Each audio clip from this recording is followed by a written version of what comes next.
What's up, everybody? Welcome to the Ricky Dick Bullshit Podcast with your host, with the most, Superfly, Johnny Lee, the podcast god.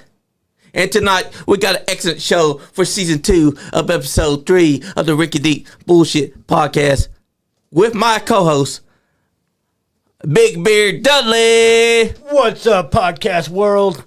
And tonight, we got a special guest inside the studio.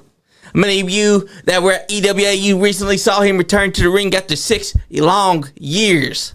We got Ace Carmichael in the house. All in, baby. That's right.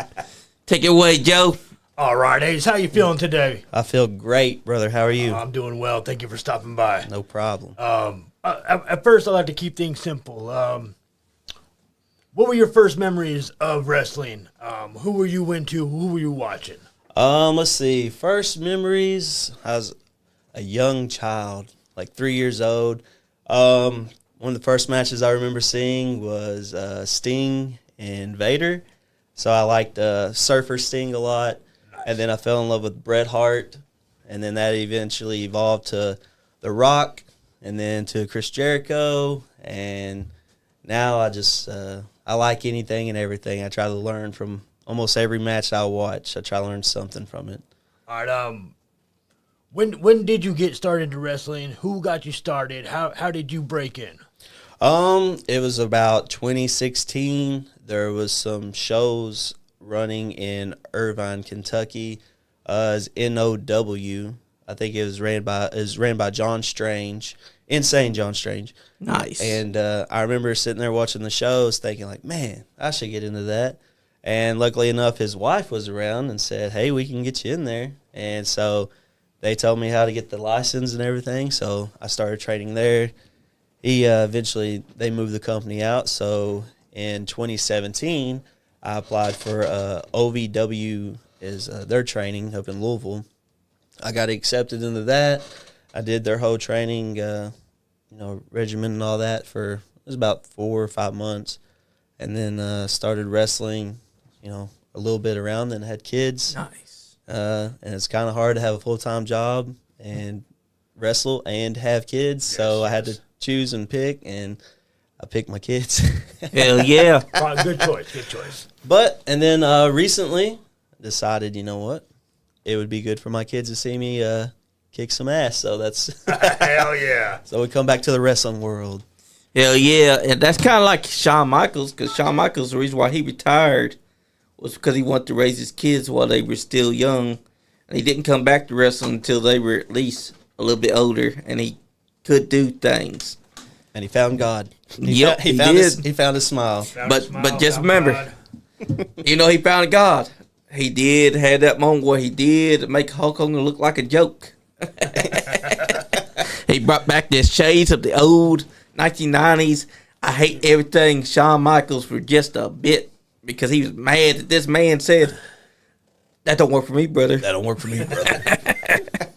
But, yeah, when we saw you at EWA, it was like you never left.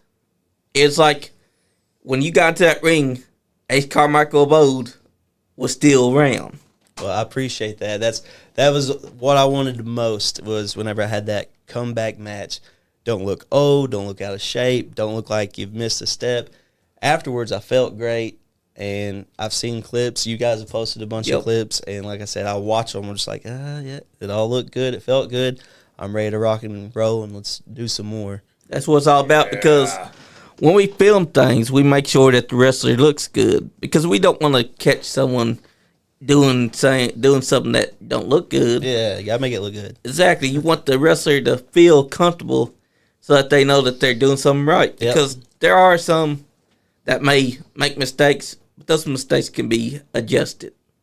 All you got to do is believe in your hard work. That's right. And put in that rank. That's right. Because look at Ryan. You and Ryan had one hell of a match. Hey, this kid is taller than you, but you were making him look like he was nothing when you were picking up for that spine buster. Man, that spine buster, it felt so good. That's my inner double A right there. Yeah. That's right. Arn Anderson, man. Arn Anderson had one of the best finishers inside the game. Plus his tag team with Tully Blanchard. Yeah, they was pretty tough. Yes, they were. were. A good crowd there, too, with Flair. Exactly. And let me just ask you, what was it that made you want to come back to the ring?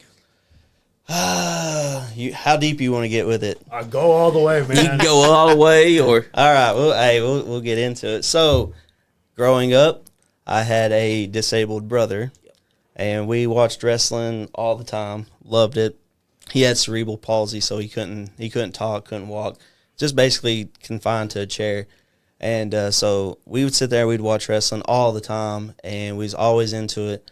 And he was my number one fan. So, nice. like, a lot of it now that I'm doing it, it's to show my kids and people in my community and stuff. It's like, if you have a dream, you can do it. But a lot of it is kind of like a regret story. Yeah. Is because back whenever I did wrestle, at first, he was there and he loved it. Like I said, he's my number one fan. And I feel like I kind of let him down whenever I stopped doing it. And he passed away in August. So, R.I.P. to him. yes. And so he passed away in August. And for 6 years, I walked around with this big hole in my soul. Almost felt like a nutshell of myself. Like, I'm here, I'm a dad, I'm the American dream, got a job, kids, family. And don't get me wrong, I love my family and everything, but it's just, I had so many people would come up to me and be like, hey, man, you still wrestling? And every time I had to say, nope, no more, I don't do that no more. And, man, it just killed me. And finally, like, I think kind of being sort of depressed because I'm just like, I killed my dream. Yeah. Killed it. And so now you're just like, you live with purpose, but it's not what you want to be doing. And so whenever he passed away, it kind of just like put me over the edge. I was like, I got to find happiness in something. Yeah. And that's what it is. So by September, I got a chance to get in a ring, see if I could knock off some ring rust. And obviously I did. Yep. And I mean, that's what's pushing me. So, I mean, That's a good reason. it's a great reason. So, Sir. Exactly, because you knew that you felt like there was a hole inside your soul. You knew that you want to make him proud because you know that he's watching. yeah, he's watching. He got the best seat in the house, too. That's right, and he's still your number one fan. That's right. And I don't think that he was disappointed whenever you took a step back. He kind of, I believe that he probably understood. He for sure understands and knows what, but my thing is I could have been doing this with him here, but now I'm doing it with him here and here. Right. So That's right. that's closer than and he's it could ever watching been. over you. That's right. And when we watched you versus Ryan, we knew we were seeing something special because you looked good inside the ring. You looked like you were the best presented wrestler there. I appreciate that. Thank you. And you had the great pose. You hit him with that atomic leg drop as well, man. That's right. I don't think they ever recovered either because after you hit him with that, I think I heard him crying. I love all these videos that says, quit crying, Ryan. Yeah, that was my commentary because every time you did something to him, it looked like Ryan was crying about it. Man, whenever he put those fingers in my eyes Yeah. before that DDT, He was literally trying to take your eyes. he knew that old man was about to get him. Exactly. Because he knew that even though he's the young pup there, you have the experience. He don't. That's right. And you had every answer to his moveset. I paid attention to it. With age comes experience, and that's what I'm saying. Even though I've been outside of the ring physically for 6 years, I've had nothing but wrestling on my mind for 6 years. So what I haven't been doing physically, I've been preparing for mentally, and it shows. Exactly. Yeah, that's half of it is mental. Yeah, 90% of it mental. Exactly. Because a lot of guys that come back in the ring, they let the confidence just fall away from them. Mm-hmm. But you didn't lack no confidence. You got inside that ring, as soon as you and him locked up, I could see inside your eyes, you already knew. I knew it. Hey, I still got it. I still got it. And Ryan, he's a great competitor. He's still young. Hey, in 10 years, I don't know. That's right. He might catch up to me. Only time can tell if That's he'll right. catch up to you. But yeah, seeing you come back is an inspiration because you were gone for 6 years. You come back, you got it, you still have it. What are your goals for the future? My goals, baby, I got to go all in on this one. I'm not, I don't care if I have more kids or not. Hopefully not. But if I do, hey, they can jump on the train with us because I ain't stopping now. I just want to take it as far as I can take it. You know what I mean? So used to, my goal was like, if I'm not in WWE in 3 years making millions of dollars, it's wasted. And it's like, no, yes, that's the ultimate goal. Yeah. But you can have other goals like, hey, I can be locally known. Exactly. You can win championships everywhere else. You don't have to get paid millions of dollars. This is still a dream. It might not be the highest scale of your dream, but you're still doing what you love to do. And that's what I want to do. I want to keep the dream alive. I let it die once. I gave it mouth to mouth. I brought it back to life. Let's keep it going. Hell yeah. And it was time for it to come back because you ain't lost it. Thank you, man. And I can tell you right now, if you were to wrestle someone like Adrian Alexander, you probably would have his number. Because he's been inside business for about 5 years, I think. And I think you have him in experience because he's been around.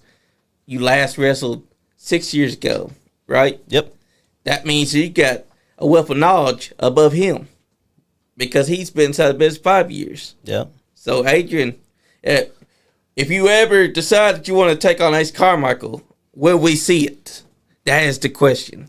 Hey, you know what? If him and Outlaw Money want to keep, stirring up some trouble in EWA where I'm trying to make, my home promotion, I want to do some things in EWA.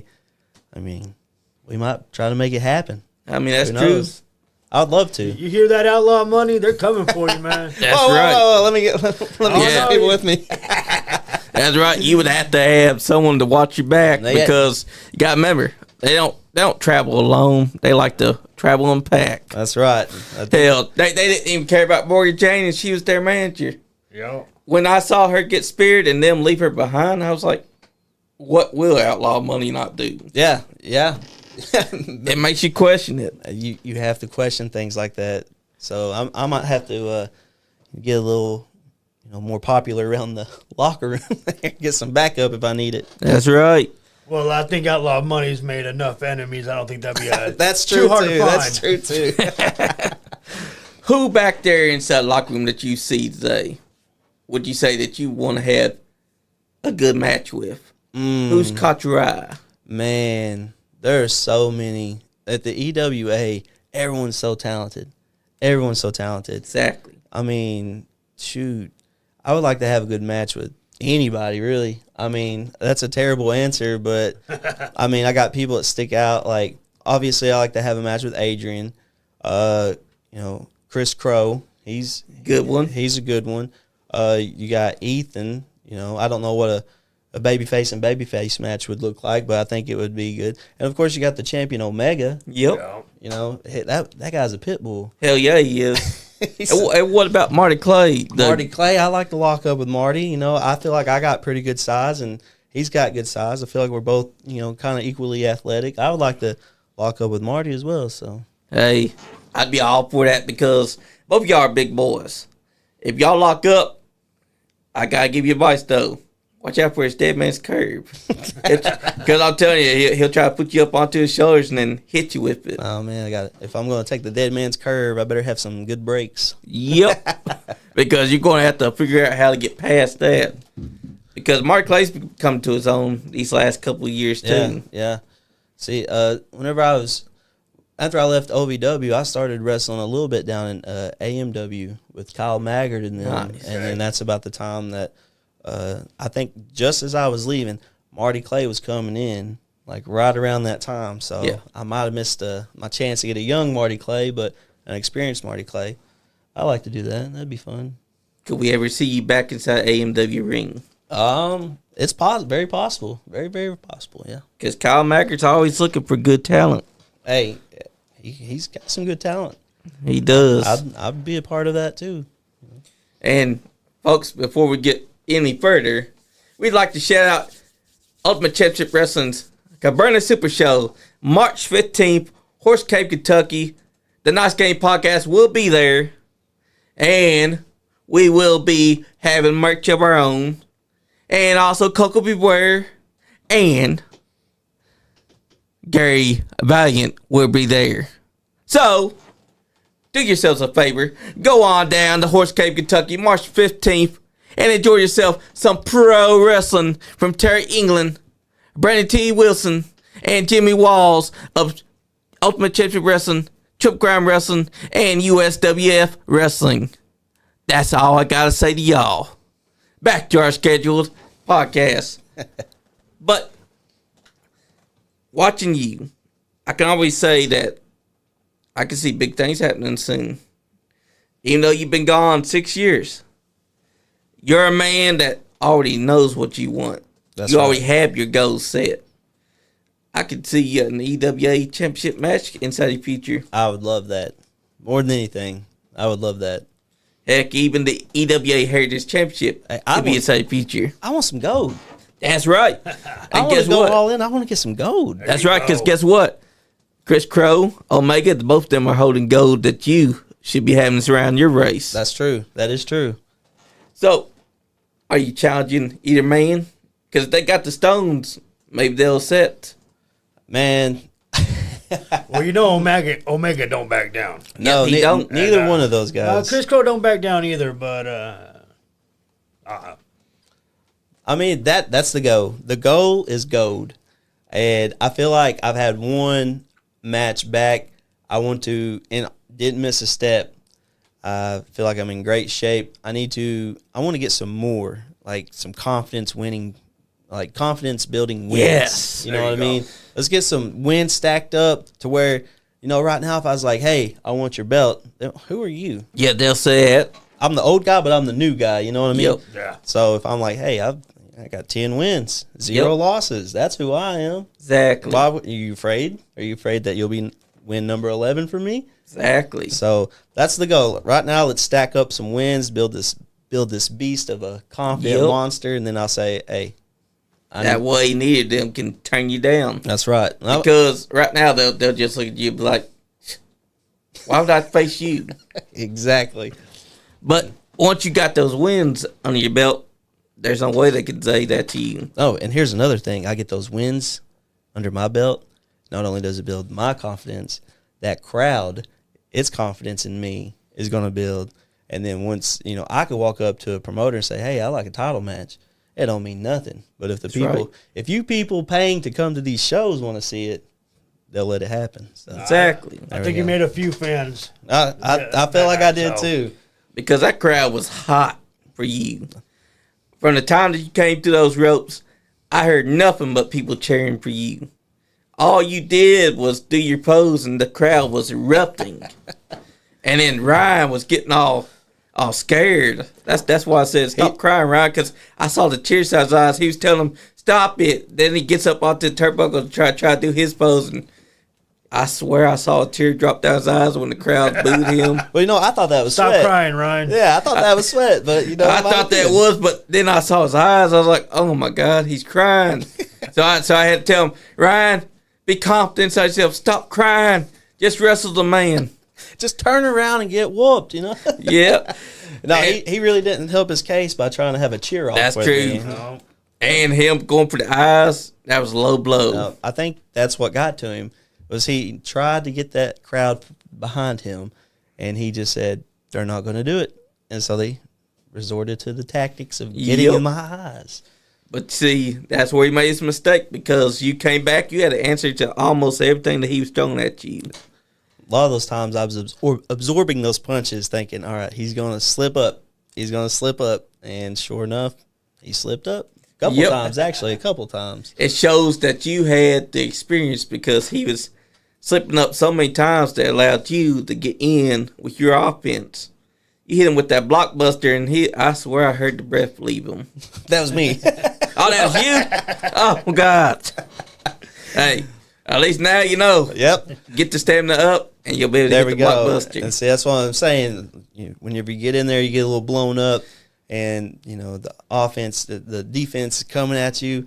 They're hitting you. These young guys, they freak out. They go in the panic mode. As an old veteran, studying, being out the game for a little bit, you just gotta pick your position, your timing, attack. Exactly. A lot of people don't understand that you can gas real quick inside the ring.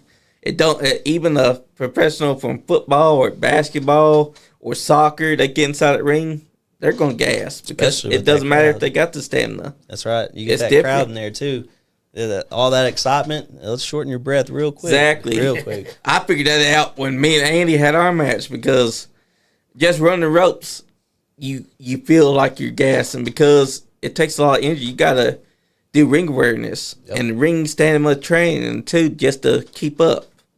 And that's hard, even for a professional athlete. Yep. Like, people don't understand that. And Ryan, you can see him kind of gassing too. He's a young blood too. Yep. But I see inside his future that he's going to get just as good, if not better. He's going to keep getting better. But Cash Atkins also has been getting good. He's been getting good. He's been getting better. Yep.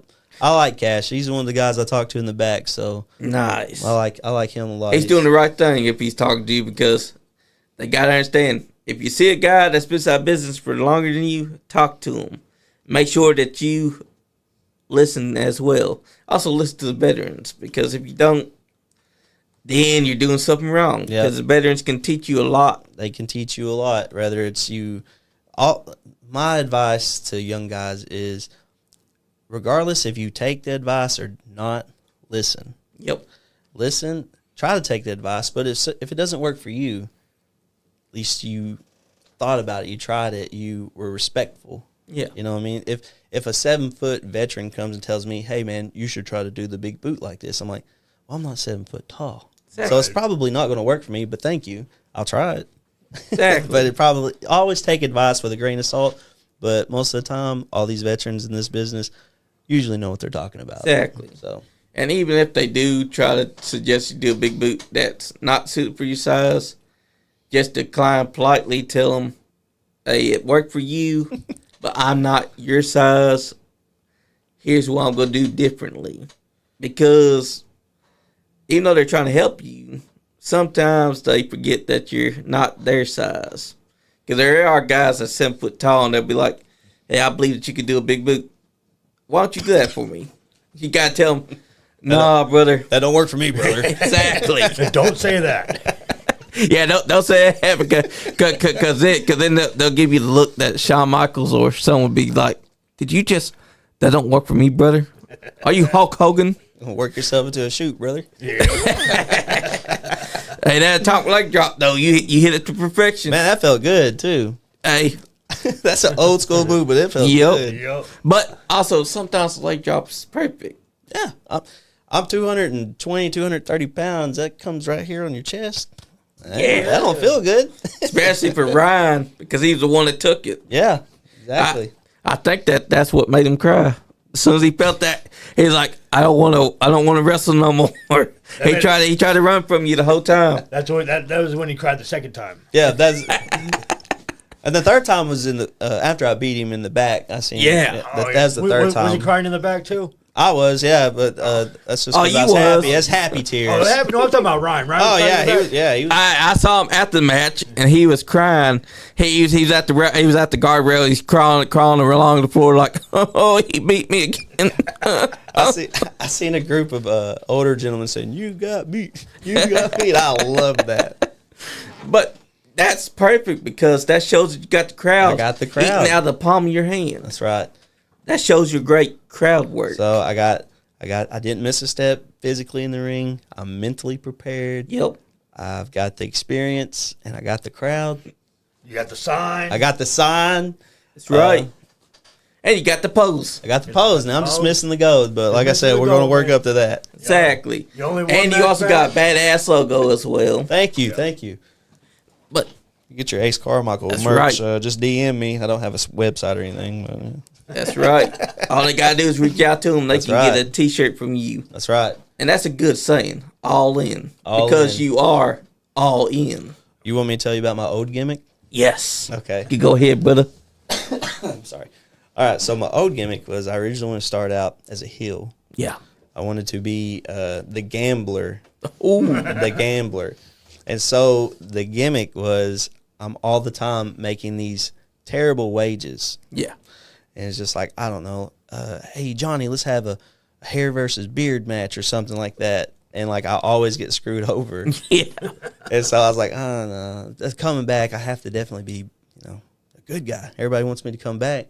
So now we're going all in because I'm older now. So Nice. it's all in. It's all or nothing now. So I like this gimmick a lot better. Also, I like that you're keeping a piece of the old gimmick alive by this time it's just all in. You got to evolve. Exactly. You know what I mean? I got all my chips. Adapt. Them. Exactly. Because a lot of wrestlers forget to adapt. Yeah. Hey, you got to understand in wrestling, you either adapt or you get left behind. Well, see, that's why you got people like Chris Jericho. Yep. Love Chris Jericho. Yep. Every phase of his career I've loved. Yep. From, the Lionheart. Yep. The 1001 Holds. Yep. To the, what came after that? The The Y2J, Ayatollah Rock and Rolla. Yeah, and I mean, like, now. And his 2008 a heel run when he became just a violent piece of trash. Where he was no longer saying I told rock and roll and he was just wearing suits and attacking just because he felt like it. Or he's talking trash or he teams up with Big Show to call himself Jericho. Jericho, yeah. But I will say, though, that Jericho kind of failed to adapt here recently because the Learn Tree gimmick just ain't it. He's hanging on. He's trying to hang on. And, I mean, he's been wrestling, 30-something years? Yep. It gets kind of hard. And it's not like he's had the same gimmick for 30-something years. It's always something new. Yep. And, I'm kind of the same thing. It's like, the Learn Tree. But I feel like by the time we get sick of it, it'll be something else. Yeah. You know what I mean? So. That's true. Because he does adapt. He does adapt. If it don't work, he'll find something that does. Hopefully. Because he's one of those guys that learn how to adapt. Undertaker learned how to adapt. Because he's another guy that has different gimmicks. He's first the Western Mortician, 1990. The Phenom, Purple Glove Barrier. Yep. Lord of Darkness. Ministry of Darkness, the Minister. Big Evil. American Badass. And now the Hybrid, which is what he was for the past years, 2006 when it began. And then that was the gimmick they retired with. The Last Outlaw comes back as Trinity, aka Mark Calloway, Undertaker, American Badass, all rolled into one. Yeah, it could be any of them. Because adaptation is the best way of doing professional wrestling. Because you can't just stick with the same thing over and over. Nope. You got to gauge what the fans like. That's right. What a crowd likes here, they might not like here. Yep. And if you can't adapt, and then you're in for a long night. Exactly. You know what I mean? You gotta learn how to adapt on the fly. Because if the crowd ain't buying what y'all are doing, then you just gotta go off the cuff. That's right. If they ain't just buying what come you're up with selling, it. you got to get something else. Exactly. Because that's professional wrestling. That's exactly what it is. Like watching EWA, I see a lot of great talent. I see a lot of great characters, storytelling, professional referees, aka Dusty Barnes' father, Dallas Edwards, Chris Blade, all of them doing a great job as well. They don't take away from the wrestling. They make sure that the wrestling is the main focus. And like you guys like Joe here, excited just by doing the simplest things. Because if you could tell a story with just you and the guys' facial expressions, you're doing something right. That's exactly what it is. If no one cares, then no one cares. Right. You know what I mean? If you can get people invested and they actually care about what you're doing, that's what you're supposed to do. That's what you're getting paid to do. Exactly. So, and that's what you did. You got the fans invested in the Ace Carmichael. Well, I was curious of how many fans didn't know that was my first match in 6 years. And so I had to go out there. It's like, not everyone is going to know who I am. Not everyone's going to know my story. So I still have to try to find a way to get them on board with me versus this young cat, Ryan. And I feel like I did a pretty good job because I don't feel like I seen anyone cheering for Ryan. I feel like I seen everyone cheering for me. That's so right. I feel like I did the right thing. And just think, no one knew that was the old gimmick, the gambler. Yep. They all latched on to Ace. Exactly. All in. All in, baby. And that's what's going to help you in the long run. Because now that you're all in, you know what you want inside the future. You know what you want to do. You know what you need to do. And when it happens, I believe that you could become EWA champion or Heritage champion. And hell, I'll go a step further if you were to ever go to any other promotion while still working for EWA, I believe that you would also make those promotions be aware of who Ace Carmichael is. That's the goal. Make everyone aware. Exactly. Not even just in the state of Kentucky. If I can get work anywhere else, I want to go there and that's a great mindset. Have people know, hey, that Ace Carmichael guy, I'd like to see him again. And that's a great mindset because that's how you get noticed inside the business. Because there are guys that like to stay inside one place. Nope. But if you go traveling, that helps you inside the long get that run. name out there. Exactly. And see, another thing, you named all these things that are great mindsets and what I want. And most importantly, with this all in, is I know what I'm willing to risk to get what I want. Nice. That's everything. All in. I want to go all in on it. So that's right. That's another part of the whole all in Ace Carmichael is like, I'm willing each and every time that I step in between the ropes to put it all on the line to get the win. That's what I want to do. Exactly. Each and every time. And you've been doing a great job of that because, you know, it's your first match back. I hear people talking about you. It's like you never left and you got fans right now. If you were to go out there in front of them right now on the microphone, they would all be cheering for you. They would be saying, I'm all in. Good. Because you knew what you were doing. You knew how you were going to execute it. And even though you did take a moment to breathe it in, you didn't let it falter. Nope, can't let it cloud that vision. Exactly. I mean, you got to breathe it in. You got to enjoy the moment. You have to recognize and realize what you're out there doing. But most importantly, you have to keep in your mind what you're there to do. And that night, my goal was I got to beat this kid. I can't let him make me look like a fool. You know, what if I would have lost? Oh, no. 6 years, like, wow. 6 years, I got beat. Why am I even doing this again? Beat on your first night? Oh, God. Yeah, so, like. I think Ryan would have held that over your head for the next couple of months. Maybe for the rest of my life. Yeah. He probably would have. Remember when you came back, thought you were a big shot, and I beat you? He probably would brag. Remember when I stuck my fingers out your eyes and I raked them? You could have beat him 99 times after that, and he would still go, yeah, but you know I beat you the first time. Yeah, your comeback. You remember that night? He'd be like, you remember that night when I raked your eyes and pinned you 1, 2, 3. You ain't so big shot now. Knowing Ryan, he would have said you did it clean. Yeah. Yeah. What I rake. That would definitely been Ryan Ramsey's first go-to to say. I did it clean. Right in the middle. I will tell you, I got a little worried whenever I hit the leg drop. He kicked out.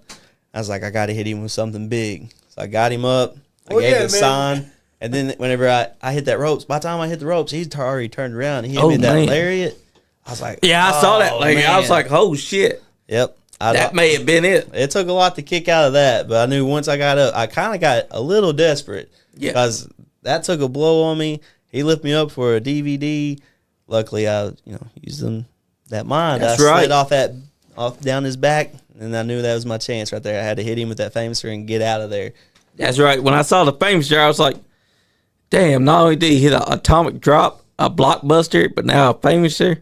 This guy's got it. That's right. I think about calling it the pocket aces. Oh, yes. Because you can't see it coming. And so that's the whole idea is like I want to hit the ropes behind him and then bam. Yeah, make it your you ain't kicking move out of with it. that name. That's what Also, what about the pocket aces? Also, what about the name for the Spine Buster? Spine Buster? I don't know. Got any suggestions? Oh. Y'all want to name the Spine Buster? Are we going straight poker terms or anything, baby? We're all in, all of it. That's right. Wow.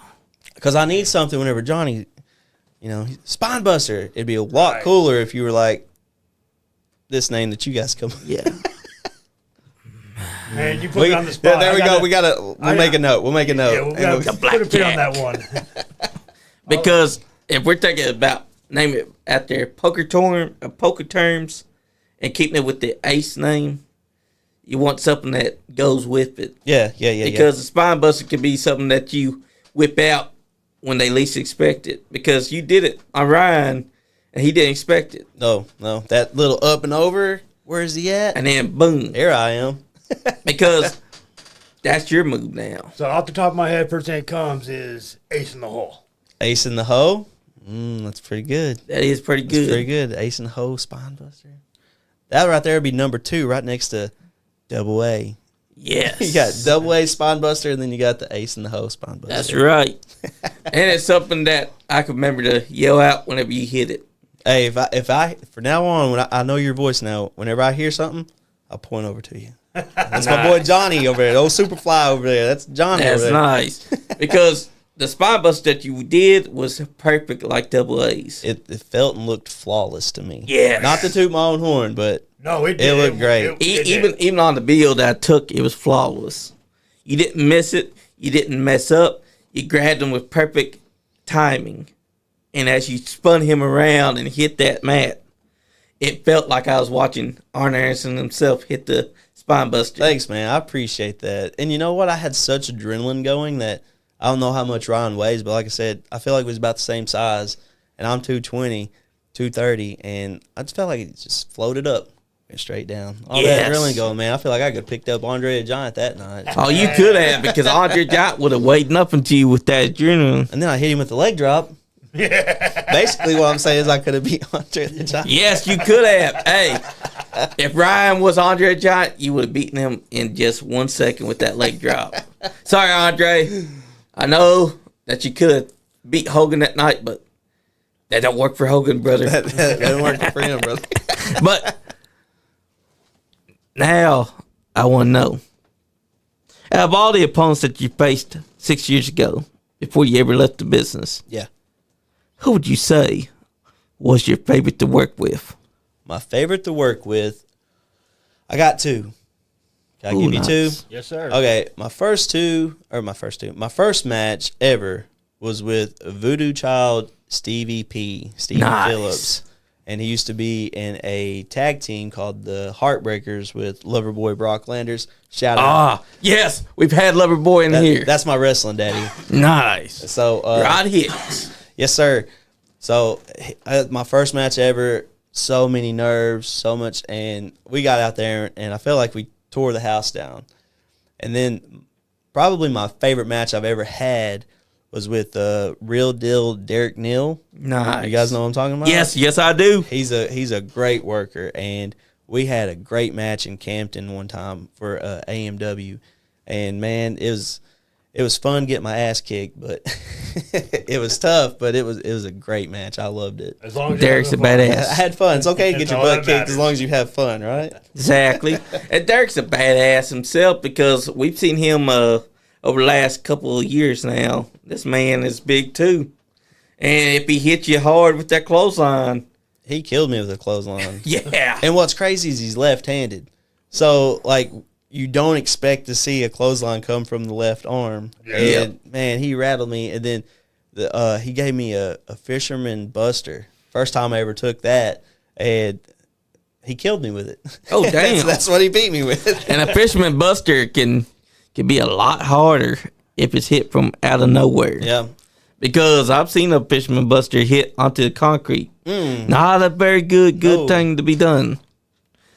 But See this guy right here? yes, I love him. Okay.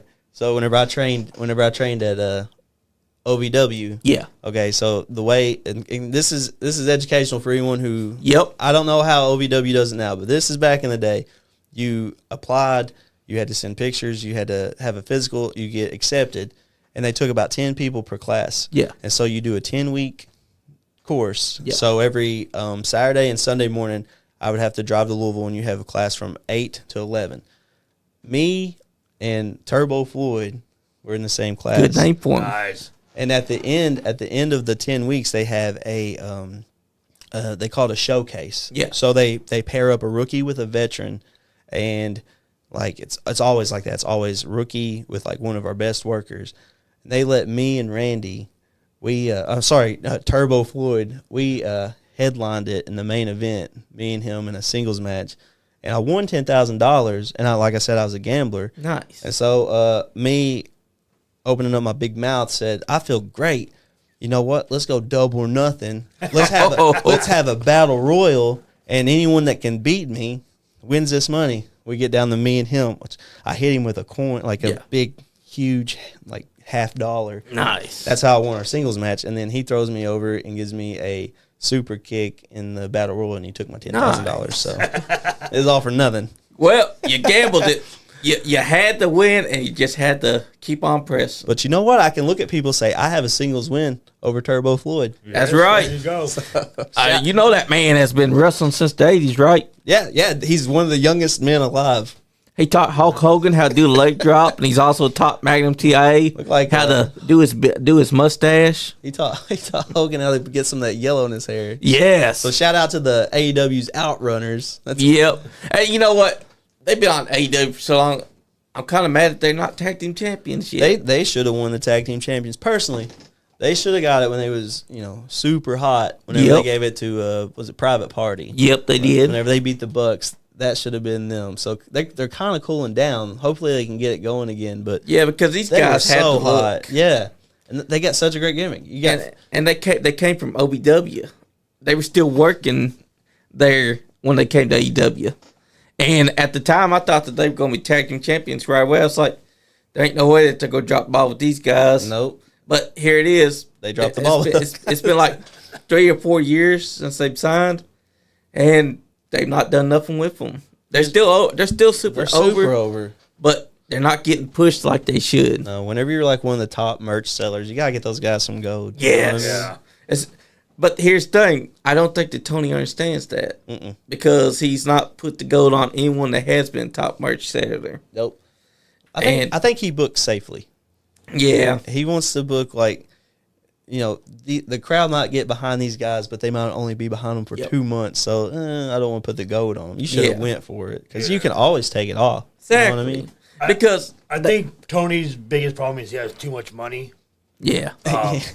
So, I mean, like most wrestling promoters are out there to make money. So they're going to make their top merch sellers their champions. Yep, more money. To where Tony is just collecting wrestling figures. Yeah.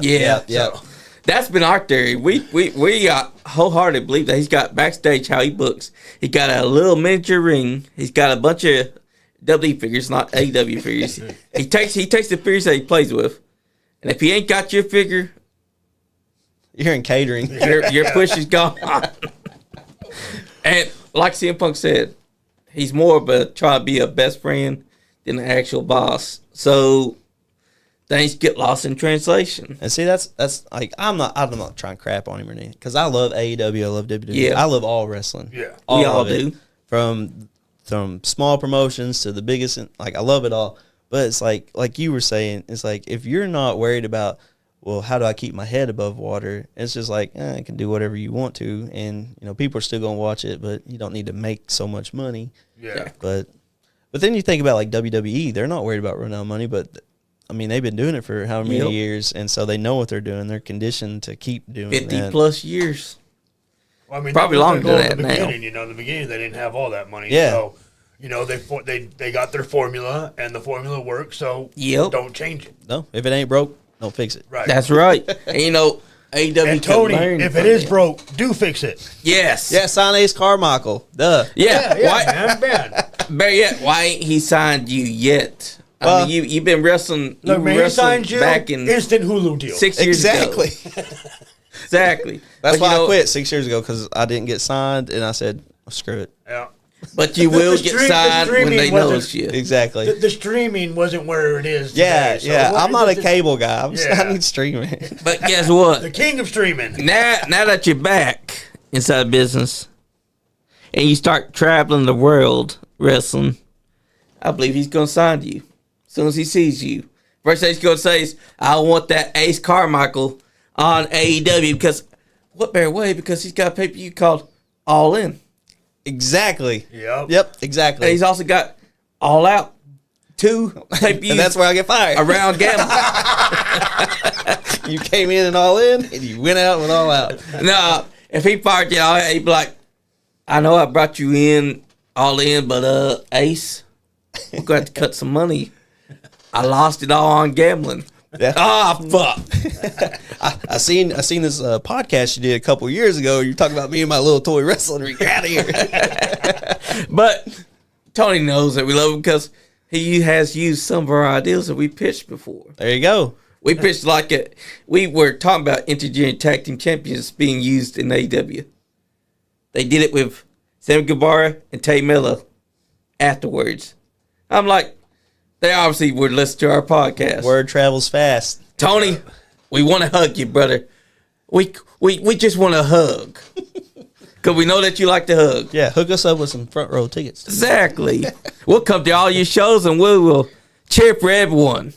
Hey, I think he should get rid of the Tony Schiavone podcast and just have you guys interview the He AEW should. talent. There There you you go. Because You hear that, Conrad? if he had us, he would be going even further than what he Exactly. is now. Because we make sure that all our guests feel welcome. We put them over, and we make sure to put over AEW.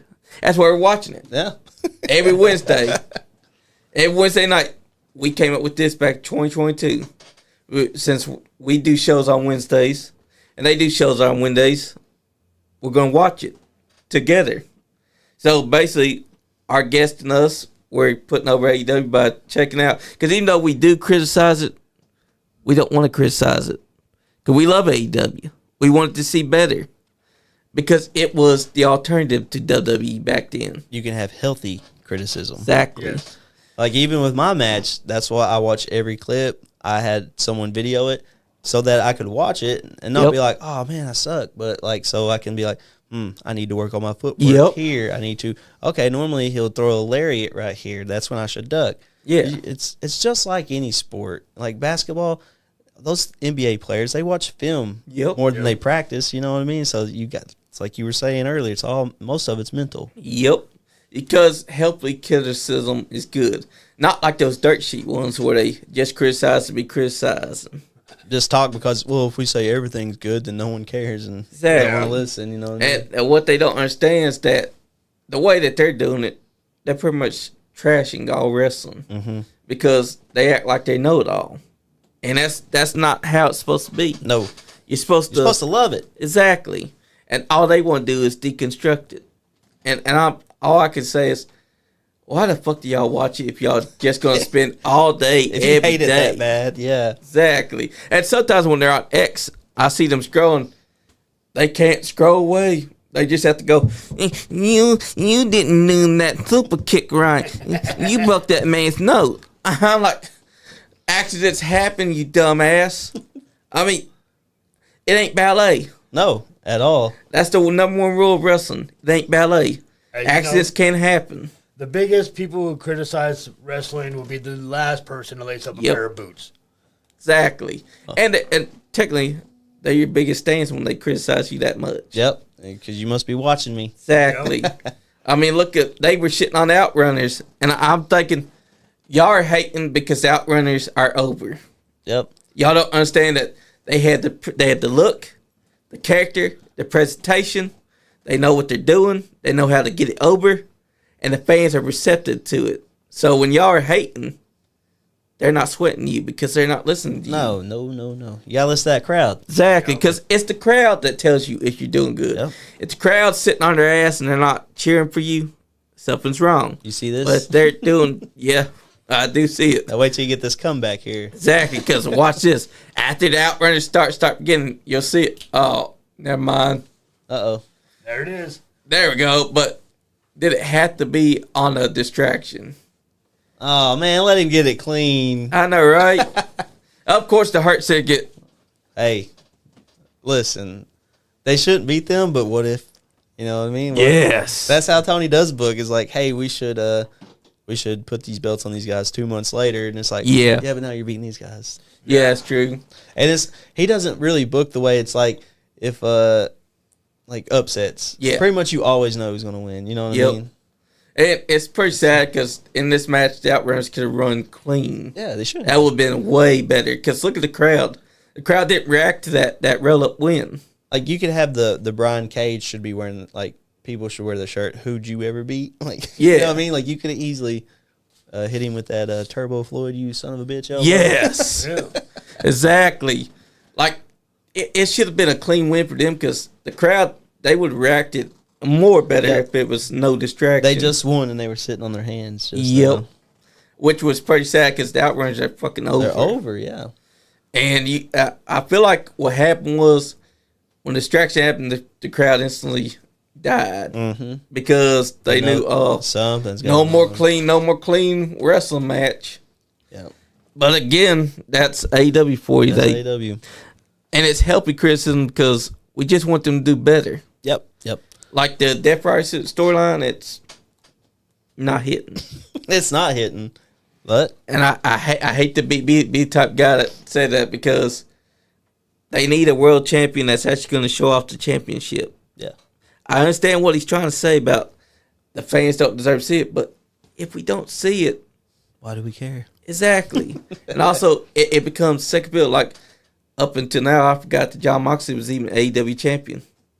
Then someone reminded me, I was like, I'm not seeing him carry it around. Yeah, Because there's no way he's carrying it inside that briefcase. no. Oh, Yeah. yeah. I'm like you. That whole storyline. I feel like if that's your top prize, you know what I mean. That's what you're supposed to show off. That's what everyone's supposed to want. And it's kind of disrespectful to the ones that have held that title before because think about it. The championship is very important in professional wrestling. If you don't show it off with pride, you're basically pissing on everything that those that came before AEW was staying or WWE was staying. Yep. Because you're saying, oh, these belts don't mean nothing. No, doesn't mean anything. That sounds like some Vince Russo book. Yeah. Look, bro, we're going to take the title away, okay, bro? Because when we bring it back, it's going to be big, okay, bro? Yeah, pal. Don't say belts. It's titles. Yeah. Belts. Keep your pants up. These are titles. But They'll say you want a title or a shot. You want a title opportunity. But that's my thing is that they've kept the AEW titles hidden for so long that And they have so many. exactly. That's another thing. It's not like you just have a heavyweight and an intercontinental. It's like you have, I don't even know how many belts they have, honestly. Yeah, too many. It's many. Oprah. It's like Oprah. You get a title. You get a title. Everybody here gets a title. And they have, and like that's WWE's problem, I feel like, too. Yes, Is there's too many, like, it's kind of hard because they have so many different levels of like, well, you have the world championship and then it's like all the way down to here. It's just like, no one feels like they're like a top-notch star unless they're going for the very top. Yeah. It's like, I don't know. And now they kind of fixed that by having the Intercontinental Championship mean more again. Now they got the female Intercontinental Championship because a lot of people want the females to have a mid-card title themselves because for the longest time all they had was their women's championship. Yeah. Now they brought in the United States Championship and the Continental Championship for the women. Well, see, It's doing a good job. the brand split is the problem. Yes, sir. Yep. Because, I mean, they do have 3 belts for each division, but you have 12 or 4 divisions. That equals 12 belts. Yeah. Exactly. And see, the thing is, like, I wish that they would do away with the brand split. Now, you can have certain, like, not like in stone, but say like Monday nights, you kind of know who you're already going to see. Friday nights, you kind of already know who you're going to see, but they can switch too, you know what I mean? And they do that a lot anyway. And yeah, exactly. And it's just like, so what's the point of it? And then also it's like, if I'm a Cody fan, I'm not going to watch Mondays. Okay, what if there's a chance Cody shows up Monday? Now I'm probably going to tune in. You know what I mean? It's like, but if I'm like, no, he's here Friday, I'll skip Monday. Right. Exactly. Silly. Like And to me, it seems like the Universal title is the main title, and the heavyweight title Secondary is now. really meaningless. Yeah. yeah. I wish. And don't get me wrong, Gunther's a great champion. I love he Gunther. is. But the title itself Just feels second. Yeah. Yeah, because Damian Priest feud with Gunther did not do Gunther any favors. Gunther was booked strong up until that point. But then when it became Damian Priest versus Gunther was made to be a cowardly heel out of nowhere. And it did nothing for his title reign. This man has held this title for such a long time, yet it felt like it was meaningless compared to Cody's. I wish they'd take that big E off there and it looked like the big gold again. Yes. Yeah. I would love that because it's almost like a tease. But I tell you what, I don't know if I want to go on record saying, but I'll do it. I don't know if Jey Uso is going to make it all the way to the WrestleMania before he challenges for the gold. Oh, I feel like something crazy's going on. Oh, yeah. I do too. I feel like that storyline's too hot for it to be 2 months away. I feel like they'll end up having something to where he'll, I don't know if it'll be Cena or who it'll be, but something's gonna happen like where I don't think Jey Uso will main event. I'm feeling that. That's like a crazy prediction. That's like what because I don't know. Because think about it, Gunther's been telling him, "I'm gonna make your life a living hell till WrestleMania." Mm-hmm. He's been making good on that promise, and it's 2 months away. Yep, that's a lot of TV. I mean, but Jey Uso is hard right now, though. But the storyline, I feel like, is already peaking. Oh, look at this. DJ Easy's here. It was good seeing the Superfly John Lee this past Sunday at Grindhouse Pro Wrestling. That's right, DJ Easy. Thank you for tuning in, brother. Hey, Chris Blade over here talking some shit. Uh-oh. Ace Carmichael, Outlaw Nation. Yep. But see, Chris, are you all in? He ain't all in. Oh. That's right. He ain't all in. Ace Carmichael's all in. I'm all in. That's right. You know what? I believe that if you were to go to AEW, that'd be a good signing because you get it. Guys like Swerve also started out not big names. Yeah. They wrestled on independence. And look at where they're at. Swerve, even though he ain't the AEW champion, he feels more important than John Moxley because he's been presented well because that's all thanks to him. And Prince Nana's been a hell of an addition to him. Because sometimes a manager can make the wrestler. Well, see, like our last conversation, like about the belts, is like that's what it's about. Yep. That's your goal. But then you got some wrestlers like him. I also think of like Roddy Piper. Yep, people like that. And Jake the Snake. They want the gold, but they don't need the gold. Yeah. Exactly. I mean, they're here. It's kind of like the Undertaker. The Undertaker didn't need the big gold or the WWE championship. Sometimes put it on him to push the merch a little bit. Yep. But, yeah. But other than that, for his whole career, he only held the title at least 7 times. Mm-hmm. But most of that career was spent not holding that big championship. He only held tag team titles, maybe, hardcore championship, IC title, I think, and that was about it. Mm-hmm. But other than that, he didn't need a title. Nope. Same thing with Jake the Snake Roberts. Roddy Piper. A lot of guys back then didn't hold that title. And people try to put them down, but what they need to understand is that you don't need the title to make you. Nope. And see, that's what I was kind of getting at earlier as far as like building wins. Like, don't get me wrong, having some gold, that's the goal, and that's great. But right now I want to establish myself to where, you know, people think I'm a big deal. They'll think I'm well presented. They'll think I'm a great wrestler, even though right now I don't have gold on me. Exactly. So like that's what I'm trying to get to. And then, you know, if I can get some gold on there too, that's just icing on the cake for me. Exactly. And the championship may be good, but if you're getting wins, you can establish establish yourself as the guy that don't need the title. Mm-hmm. Because the title may be a reward to make your hard work feel important, mm-hmm. but you can make that important all by itself without the title. Just like Jake the Snake did, Roddy Piper, Dusty Rhodes. Dusty Rhodes never held the WWF Championship, but he made his mark just by being him. You know, what's crazy is there's people that's probably not even wrestling fans that know every one of those guys you just named. Yep. And they weren't even world champions. Right. Exactly. You know? And that's what a lot of people don't understand is that not every wrestler needs a championship. Sometimes a wrestler just needs to do his thing, build himself, make himself a winner in the fans' eyes. Because he don't need the title, really. No, you got to make those people care about you. Even someone like Jey Uso wouldn't need the title because Jay's already over. Mm-hmm. Just him doing this little thing every Monday night gets the fans. Over. That is so over. Oh, it is. And I would. Chris Blade says he is all in. Oh, attaboy Blade. Shout out to Outlaw Nation then. He said Ace Carmichael versus Ricky the Rodent. What's up, Party Man Cam? Party Man Cam said, "What's up, Ace? What's up, Big Cam? Fair deal is not the GOAT. Shut up, Chris. He sucks. He's a masked coward. Everyone knows cowards hide behind masks. And luchadors. That's right. Luchadors Luchadors too. That's why Chad Gable is gonna whoop every luchador's ass, and I'm all for it. You know that he's already over there learning. He's got the best. What about Penta though? Penta went from AEW. He feels like a bigger deal. Hey, already right off the bat. I seen a video of him. I want to say it's on the Chris Van Fleet? Yep. I seen him on there, and he was talking about his first match in WWE, and seeing his daughter in the front row.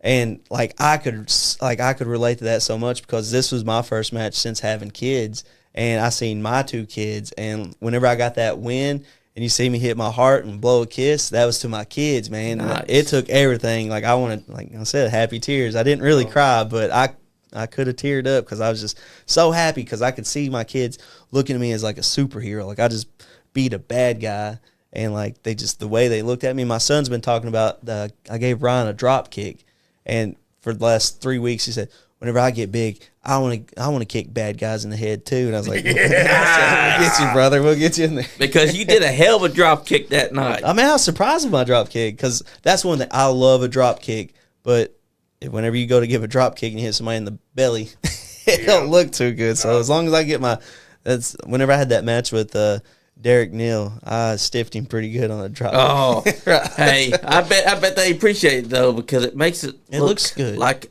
a big looks great. deal. Yes, and it was because it left him hurt. Yeah, and if it ain't hurting, that might have been where that first tear came from.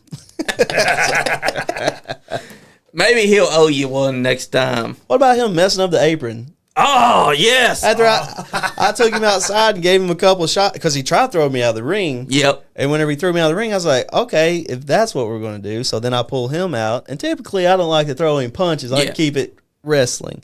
It's like, if you're going to piss me off and throw me out of the ring, all right, this is where we're going. I hit him with a couple shots, throw him in. He crawls to the corner. And he starts pulling the apron onto the and I'm telling the ref, like, what is he doing? And then I'm sitting there watching the ref try to fix it, and then I turn to Ryan, and that's when he rakes my eyes. Yeah, Hits me with the DDT. Ryan had that slipped planned. up. It threw me off though. That's not something you study. Someone's bringing the apron, like messing up the apron.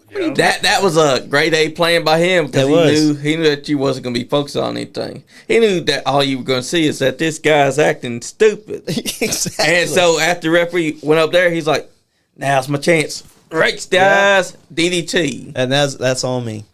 That's on me. I should have. Well, I mean, live and learn. Live and learn, exactly. That's right. And what about when you locked up? You were throwing this guy around. This guy, he said, "I am tough. He's not too tough for me. I just wasn't ready." I wasn't ready. But you was ready. You know what? All those. I have a full gym, and it's outside in a barn. And like for years, that's one thing. For the last 6 years, I haven't wrestled, but I physically prepare like I still wrestle. And so when we locked up, I could feel. I had some of that old man strength in me, and I just had I had 6 years of pent up wrestling, and when I just threw him down, I was like, yeah, all those cold nights out there in that barn's paid off. So it felt great. So then I had to hit him with a little flex for him. That's right. And you know what? I bet that embarrassed him as he's looking up after that leg drop because you were doing that pose. It made him weep. Man. I bet that as he was going to the back, he said, "I ain't never wrestling Ace no more." It wasn't even the finish that, after I pinned him, he was still thinking about, hey, he hit me with the Hulk Hogan leg drop. Exactly. I can't believe it. Imagine being someone his age and he gets hit with a Hulk Hogan leg drop out of nowhere. He's probably never seen that in person. Exactly. No. And by someone that's younger than Hulk Hogan. Tell you what. Wait a minute, we got someone trying to call in. Uh-oh. Who is this? Is it Ron Ramsey? Hello? Hey. What up, Cam? Oh, is that Big Cam? What's up, y'all? Real quick, just want to get on here. Is this guy eating?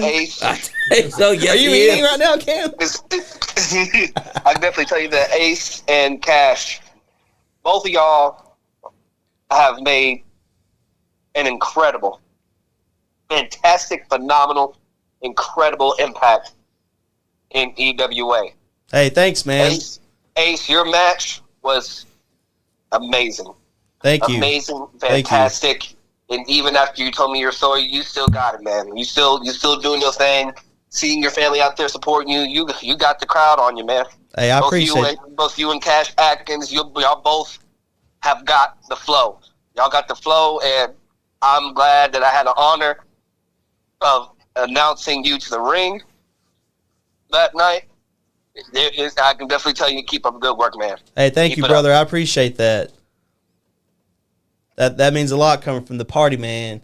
You know what really gets me pumped up is whenever I hear my music, I walk out there, I see the crowd, and then you have this amazing man's voice saying, "Oh, Ed, Ace, Carmichael." Man, if that'll give you chill bumps and get you pumped, ready to go. Cam's one of the best. He is. He is. He's got man, the voice for it. I'm just there to try my best, man. But Hey, you do I it, was gonna brother. let you know, let all y'all know I love you, all three of y'all. Y'all keep up the good work. Sorry if I can't make it as much because I'm working my butt off. Hey, do your thing, brother. That's right. But I love you guys. Y'all take it easy. We're gonna get back to work here. All right, You love, too, brother. love you, brother. Much love, bro. Much love. Love.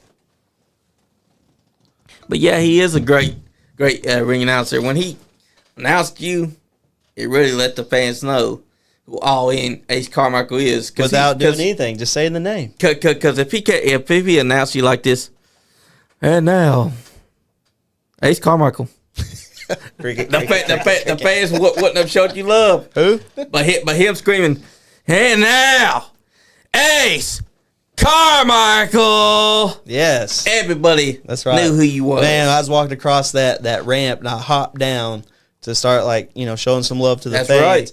Man. Hey, mama. Yeah, as he was saying that, just got goosebumps. It was a great feeling. Heck yeah, Dorothy's here. Uh-oh, my mama out there. Shout out to my mama. Love my mama. But yeah, it was great watching because when you jumped down the ramp, I filmed that too. You walking around, just taking in with the fans. Yeah, I could have stayed out there the whole time just getting love from the fans. Because while that was happening, Ryan, I swear, I watched Ryan the whole time that you were out there, and Ryan was like, he was crying up a storm. He's like, don't let this man get back inside here and fight me. And what happened? He got beat. And why? Because he thought that his cheating tactic would work. And it didn't. It didn't. But you know what did prevail? The fans' love. That's right. that pushed me over the edge. The fans allowed you to feel that adrenaline, and you were like, eat your prayers, say your vitamin, and watch this atomic leg drop. And Ryan now knows what atomic leg drop feels like. Go watch WrestleMania 1 through 6, brother. That's how you'll know exactly how this man hit Ryan with that leg drop. Exactly. But speaking of the fans, honestly, not being in a ring for 6 years, you can run as many miles as you want. Yep. You can do as much cardio as you want. But whenever you get out there in the ring, it's a totally different environment, and it messes with your breathing, and it's kind of hard to explain. But then also at the same time, as you're getting winded and as you're getting pounded on and just beat up, it's kind of hard to find that place to go to want to push it over the edge. And whenever you get that fans behind you, it's like a surge of energy just jolts through your body, and you feel like I said, I feel like I could have beat Andre the Giant that night. Exactly. With that spine buster.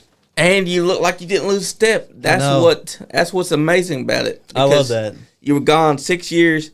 Your first match back, you worked with an incredible guy like Ryan because he's young, he's hungry. He knew to give you a good match. And it looked like you didn't lose a step. It looked like you already knew what you were going to do. I had in mind what I wanted to do. And I know we've been crapping on Ryan because it's fun. Yeah. But he's a great competitor. And if he sticks with it, he's gonna be great. But whenever I talked to him and I got booked for the show, and I was like, all right, I'm making a comeback. After that match, I wanted to be able to be like, I still have it or not? And to be honest with you, I feel like I had it better than I thought I was going to. I feel like I had it better than I used to have it. Exactly. I don't know if it's from when you're a young, dumb kid and you get into it, you're just like, I'm going to wrestle. But it's like now as I'm older, even though I haven't physically been in the ring, you study it nonstop. Whenever I leave here, the only thing I really watch on TV is a lot of old wrestling. I watch the new wrestling, kind of stay, up to date. Do you watch any Memphis? Oh, all the old stuff, man. Hell yeah. All the old stuff. That's what I love. I love the old territory stuff to where, me too. I'll watch a couple of the episodes with, I love squash matches, mainly because of the jobbers, their gimmicks and stuff. I love that stuff. But then, to watch, the old Starcades and stuff like that, to where you have these months of squash matches built up to where the superstars clash. I love those. And, but anyways, you sit there and you study all that, and then you learn the psychology and the spacing and just where you need to be in wrestling in the ring, and you learn all that stuff. And so like now it's like 6 years of pent up wrestling knowledge and physicality and all that, and I got to just put it on display. And that's why I say, after being out for 6 years, not only do I feel like I didn't miss a step, but I feel like I'm better than ever after 6 years. And it sounds crazy, and I know people are going to hear, yeah, right. Like, I can't wait to get back in the ring and do it again. Hell yeah. Hell yeah. We can't wait to see you do it again. Do what? We can't wait to see you do it again. I can't wait to do it again. And I believe it that you have gotten way better than what you was back then, because you got the experience now. Yeah. And you knew what you were going to do. And when you were inside the ring, Brian, you didn't look like you rode at all. Really? You looked like you and him were about the same age because of the way you moved. Good. Because that was another one of my things. Like I'm not crazy old, but for a wrestler, I'm not young.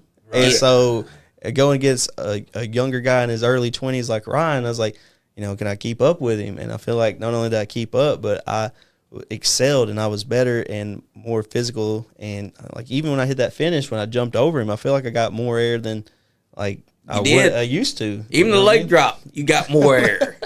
I think your leg drop was even higher than Hulk Hogan. I should have done a flip, made it a Harlem Hangover. On that. Yes. Oh, there you go. You should have climbed up the top rope and did the Harlem Hangover from the middle rope. He wouldn't have kicked out of that one. Oh, he wouldn't have. He would have been like, why'd you hit with that? You said you were going to hit with your atomic leg drop. Well, I lied. I tell him get out of that ring so I can do my spinning Rooney real quick. Sucker. That's right. But you come back is proof that it doesn't matter how old you are inside the ring. If you can go, your body understands that you can still go, it's going to take you places. Exactly. And that's what happened. And another thing that I like to, like, even if we think of it outside of a wrestling spectrum, is like what I wanted to prove was it doesn't matter how dead someone thinks their dreams to do anything. It doesn't matter if it's wrestling, if you want to go back to school, it doesn't matter what you want to do. Start a business. No matter how dead you think that dream is, all you got to do is get off your ass and just do it. Make it happen. And that's exactly what I did. And now look at me. I'm on. It's not dead. It's just on life support. It's on life support. You know what? People come out of comas every day and make a full recovery, and that's exactly what Ace Carmichael's all-in journey is. Is like we're going all in on this dream, and we're going to take it to the top or as far as we can take it. And now look at me. That's right. Look at me. Now look at me. I love it. Because you may not realize it, but the more reps you get in, one day you might get noticed by Tony Khan. Tony Khan might be like, I want that all in on my show. Or you get noticed by Triple H. I want this guy on my show. Because the work that you put in shows in just how you were doing things that night.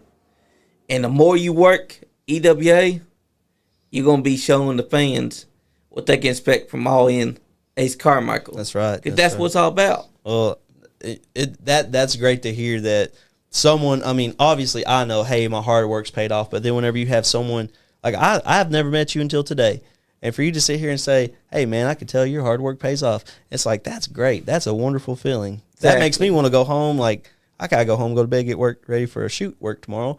And it's like, I just want to go outside and lift now because I just want to keep putting that hard work, stacking it up. Because that's what you're doing. The more you go all in on this dream, the more it's going to keep on accumulating. It's going to keep on building. Your respect's going to keep on going. The fans are going to keep on gravitating towards you because they already are. Obviously, you saw it for yourself firsthand. Yes. In the video, you see all those fans cheering for you. Yes, for me. And that's the first night that they saw you. And I mean, and because of that hard work, because of those fans getting behind me, now I'm on your platform putting myself out there. That's right. And I thank you and appreciate you for this. And so hopefully, like you said, we can keep stacking that hard work in here and put this effort in here, get the crowd in here. We get Superfly Jimmy and you guys in here, or Johnny in here, and then we can just push it all in. That's right. We can go all in, and we can stack that thing, and then Tony Khan be called. That's right, because, I mean, think about it. Tony Khan, he loves a good wrestler. Just don't forget the little guys, you know. Yeah. don't be up his favorite little guy. He'll get mad. I tell you what, if Tony Khan or Paul Levesque hit me up, first person I'm calling, Superfly Johnny, and be like, hey, Hell man, yeah. hey, brother, we got to do a podcast real quick. That's right. And then we're going to announce it to the world. There we go. Because think about it.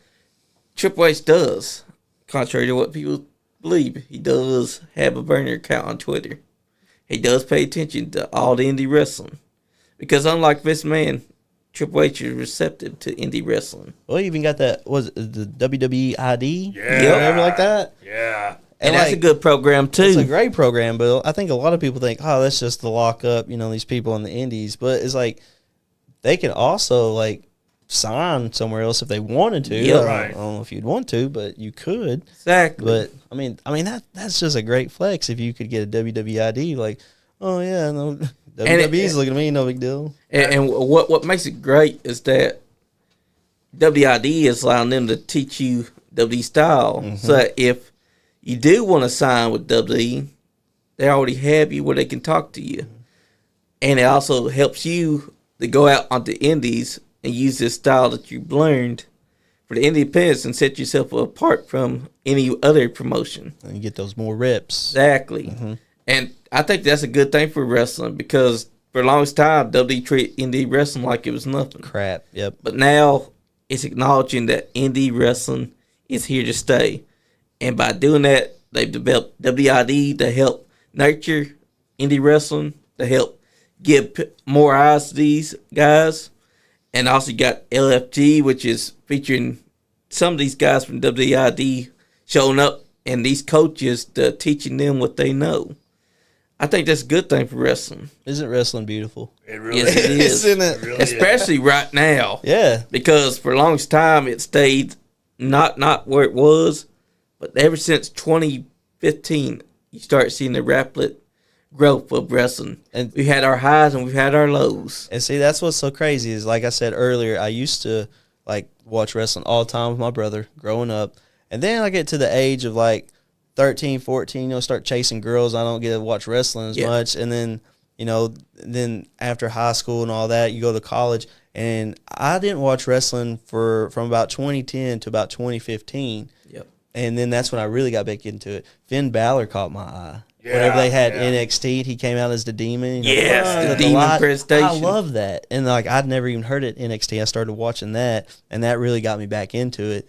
And then since 2015, I've been that's what's on my TV pretty much 20. Unless my kids are watching something, like it's got wrestling on it. And sometimes I can even convince them to watch it with me. So exactly, hell cool. Yeah. And you know what? NXT feels like an independent promotion itself. Mm-hmm.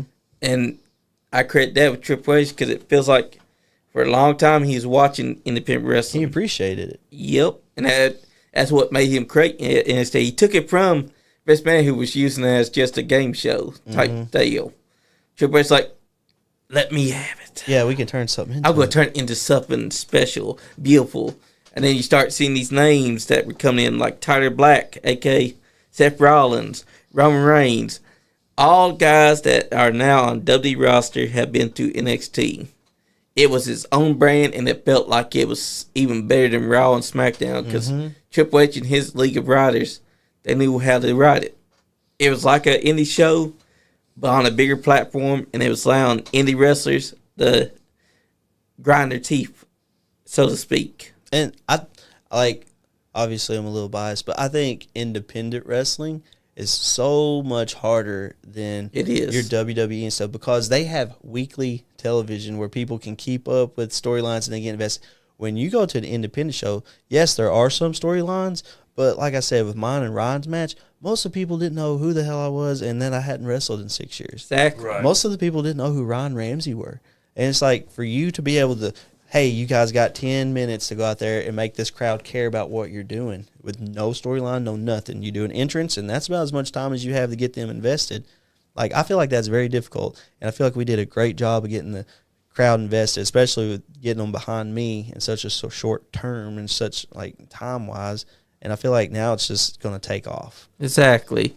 Because now the fans know you. Yeah. And hopefully I will get...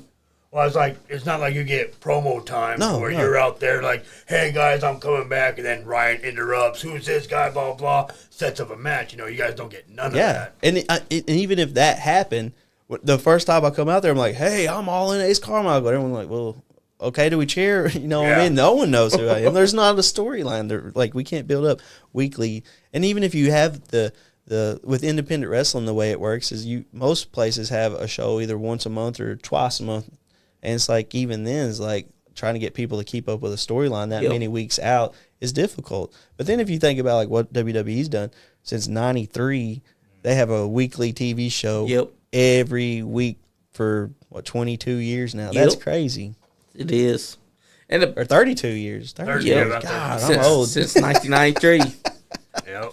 That's crazy. And think about this. WCW may have been beating them, but it was only for 83 weeks. 83 weeks, yeah.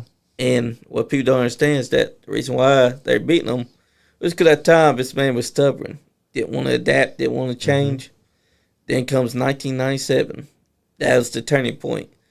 While WCW was still on top, WWF was already rectifying what was their mistake. About 1998, that's when you saw the real flourishing.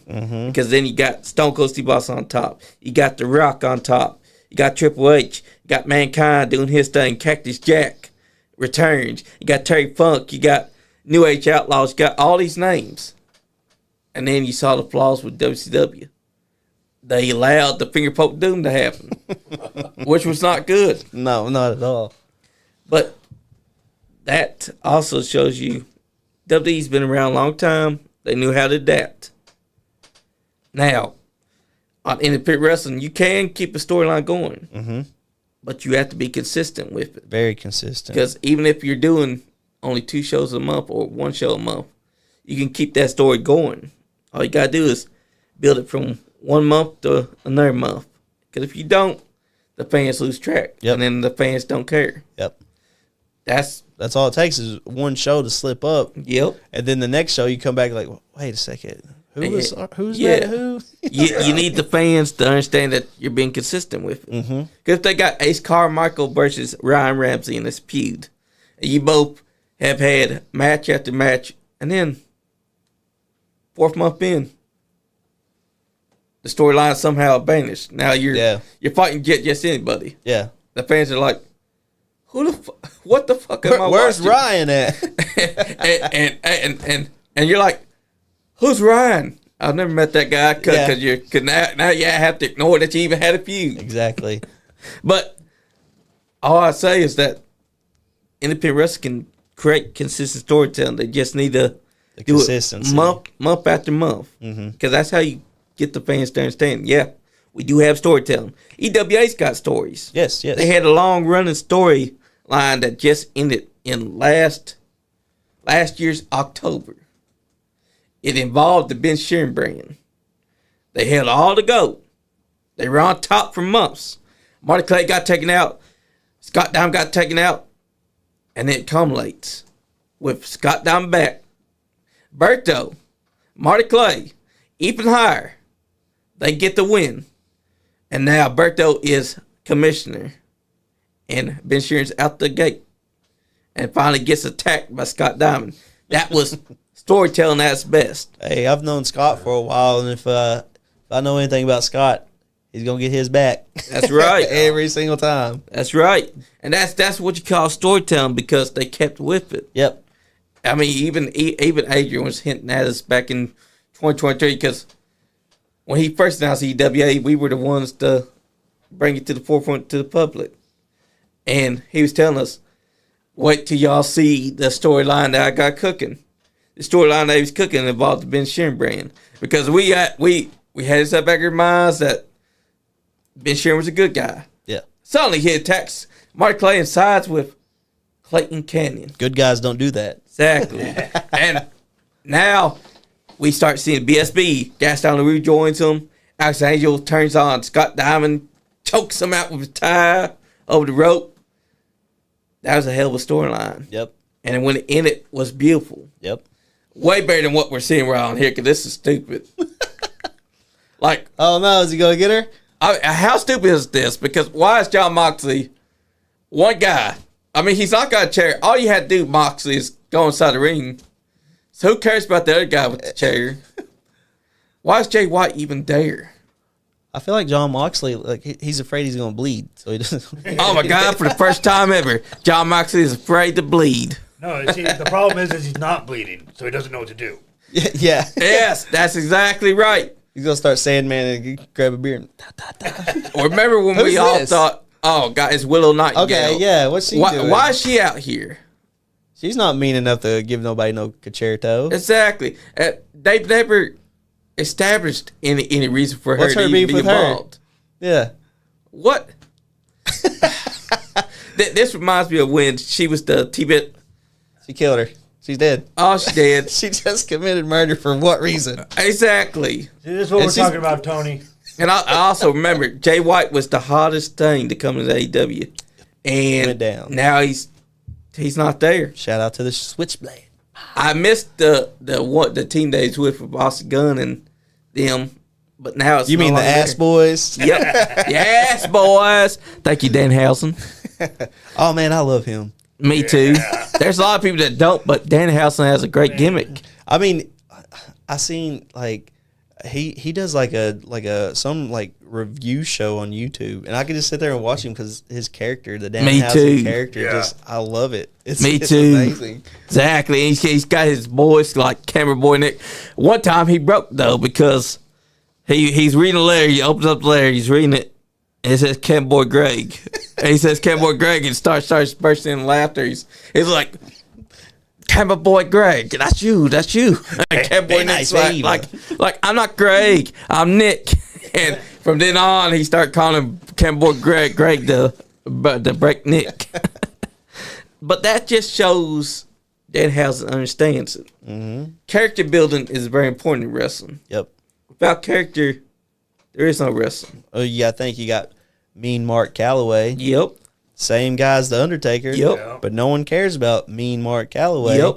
They got the Undertaker. That's a cool character. Exactly. You know what I mean, we're invested. We care. Exactly. And then he takes that and evolves it over 30 years, and they still care. That's right. That's crazy. And it's like Stone Cold Steve Austin. He started out as Stunning Steve. No one cares.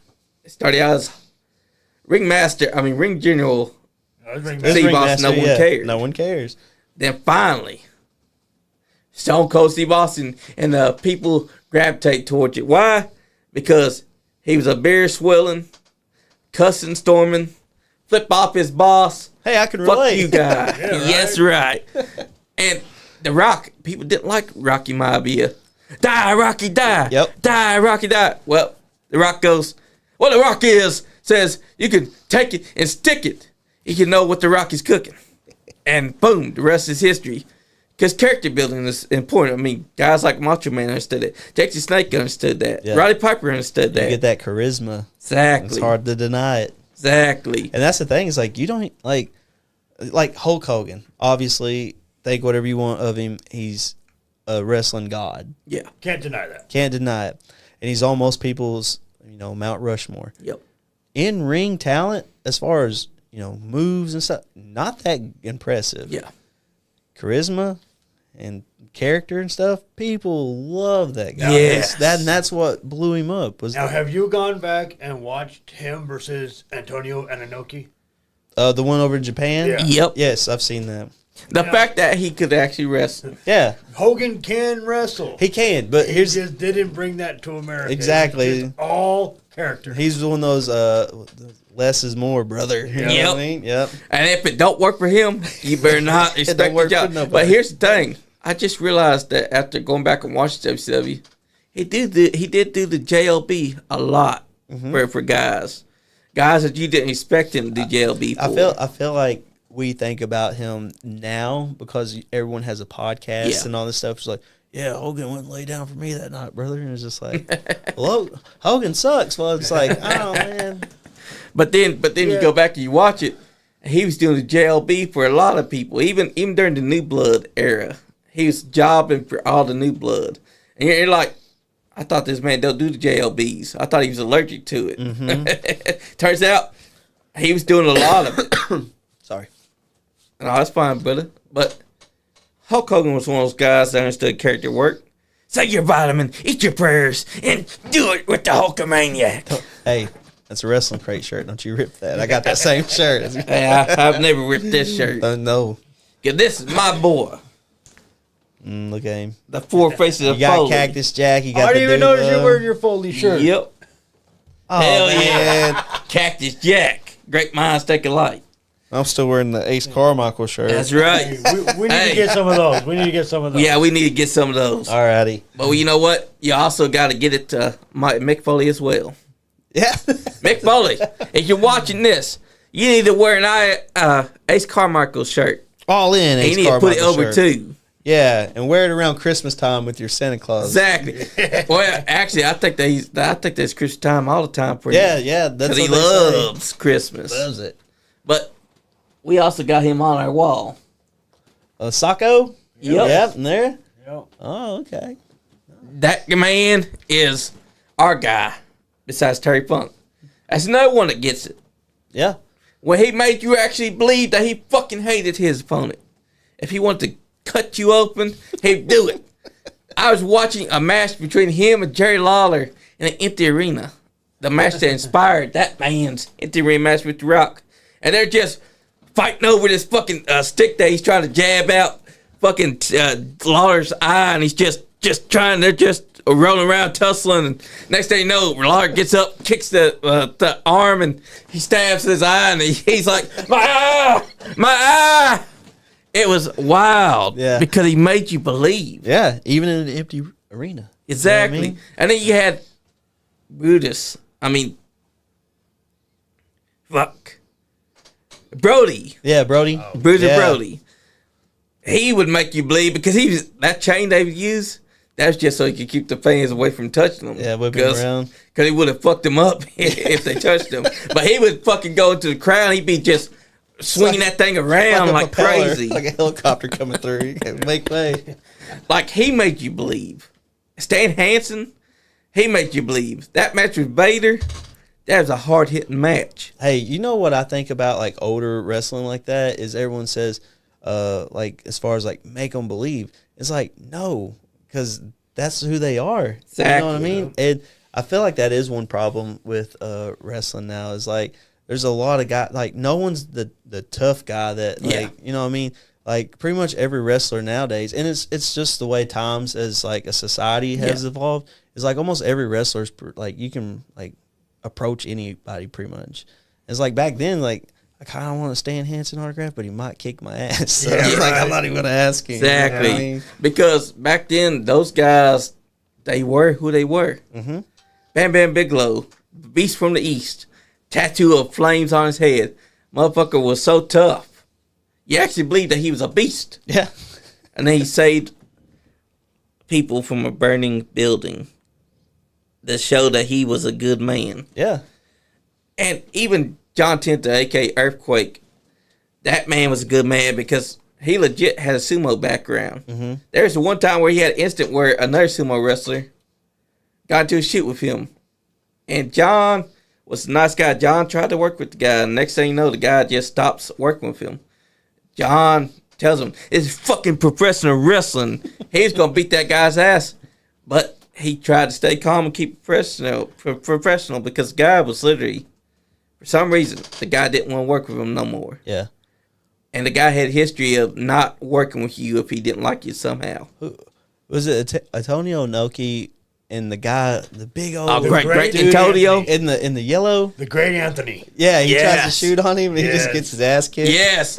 And Inoki whooped his ass. Yes, he did. Bad. And the fact that Inoki at first starts out working with him. Like chilling. Like But then this guy literally does so much to piss Inoki off that finally Inoki just starts whooping his ass. Have you Bad. watched a video with the Bill Burr commentary? no. Oh, that's the way to watch it. I will look that. That is the It's way so to it's going watch on, it. but he like he's commentating on I it. think Bill Burr was on like Rogan's podcast talking about it. Okay. And then so like someone dubbed the audio with clips With of that it, match. So yeah, I'm gonna check that out for sure. Because that's the way to watch it. Like the guy deserved everything that Inoki gave him because the guy literally thought that he's can't be touched, can't be beat. That's equivalent to somebody just like walking up, starting like bullying somebody, and then they get whooped. Yeah. Yep. You know what I mean? It's the same Exactly. thing. And that's literally what happens. Sometimes there are guys in wrestling that will be like that. How Great Anthony does it. Because he thought they was untouchable. He thought these people pay to see me. I'm untouchable. You're gonna do the job for me, and that's it. That guy's in a different world. Yep. It's like, does he not know who that is? Exactly. And then Inoki worked with him for a moment.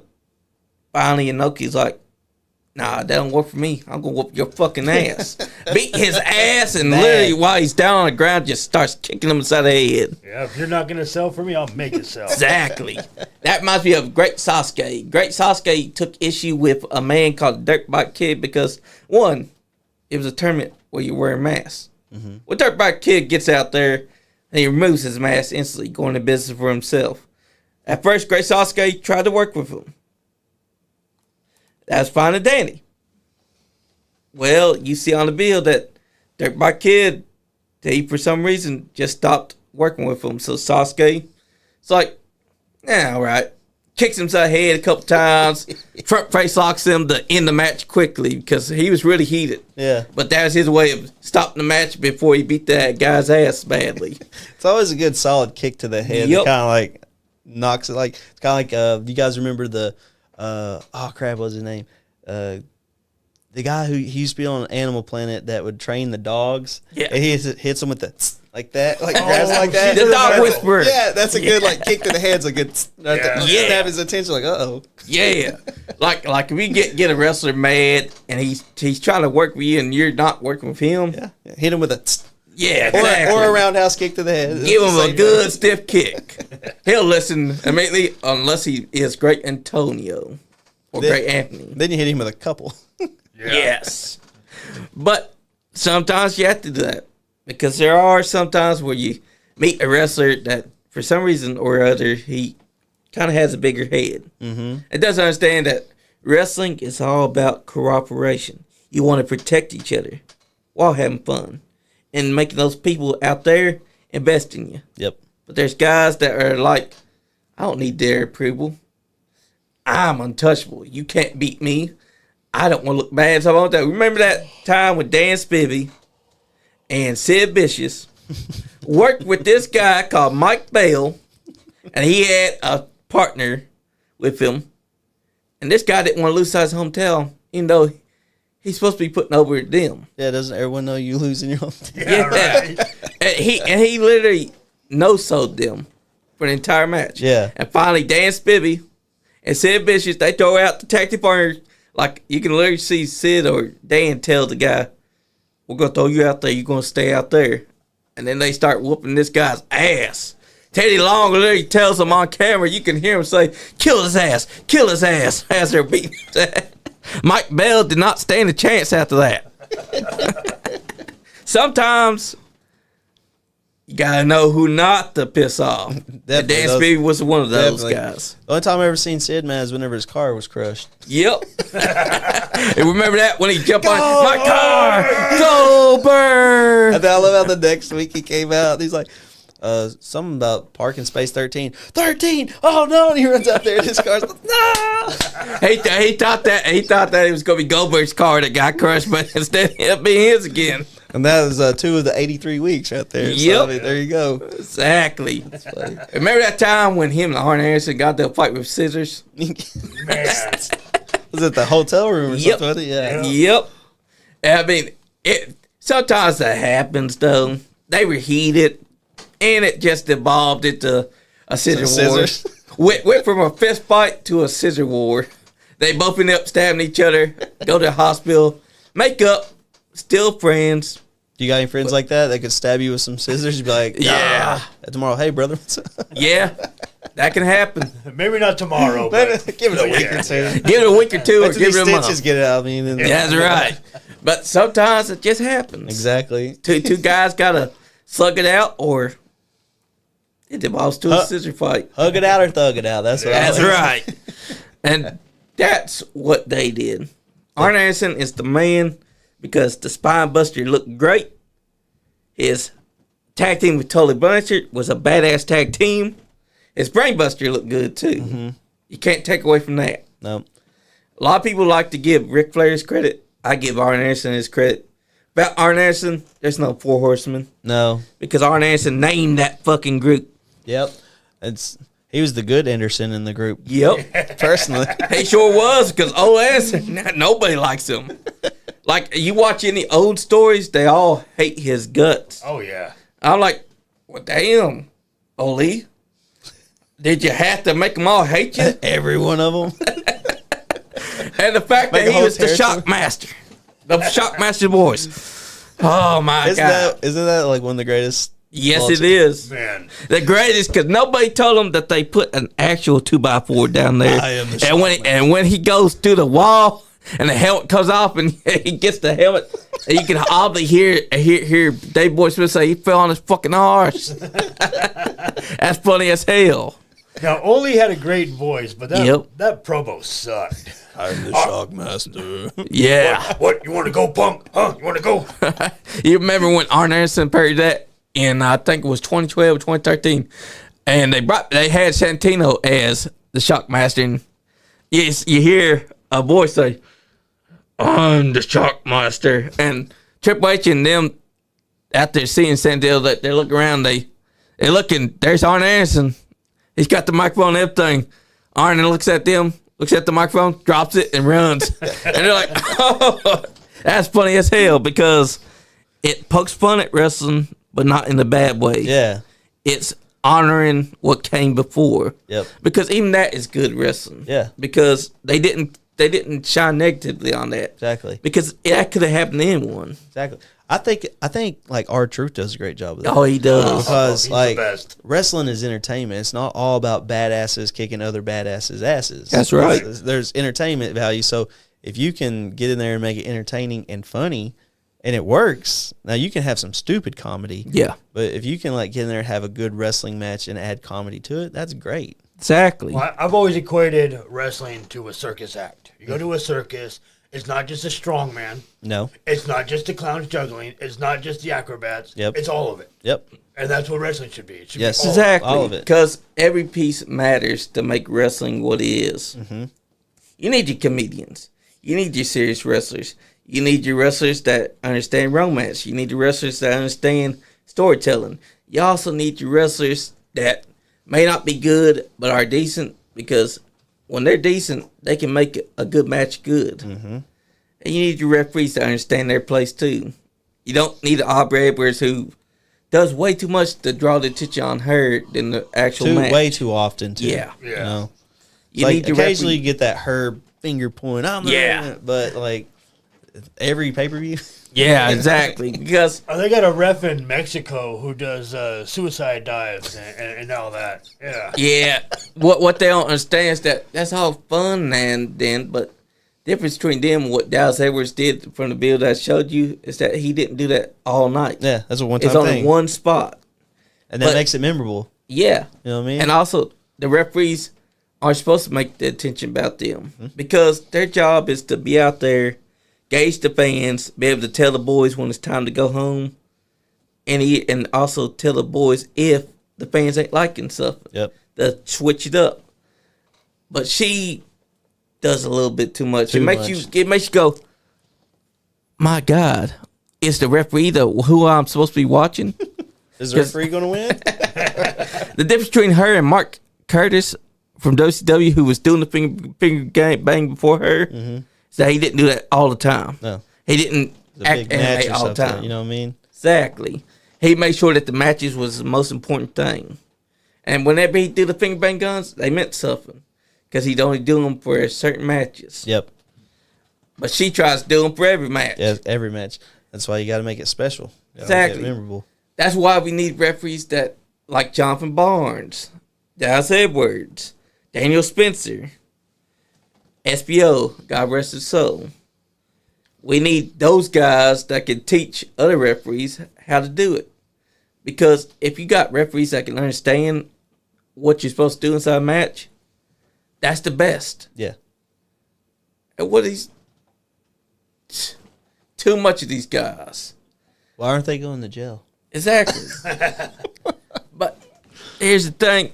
I don't think that they had a plan for how they're going to do that. Willow, I don't know where she comes from, because shouldn't she been trying to get her title back that she lost to Mercedes Moné?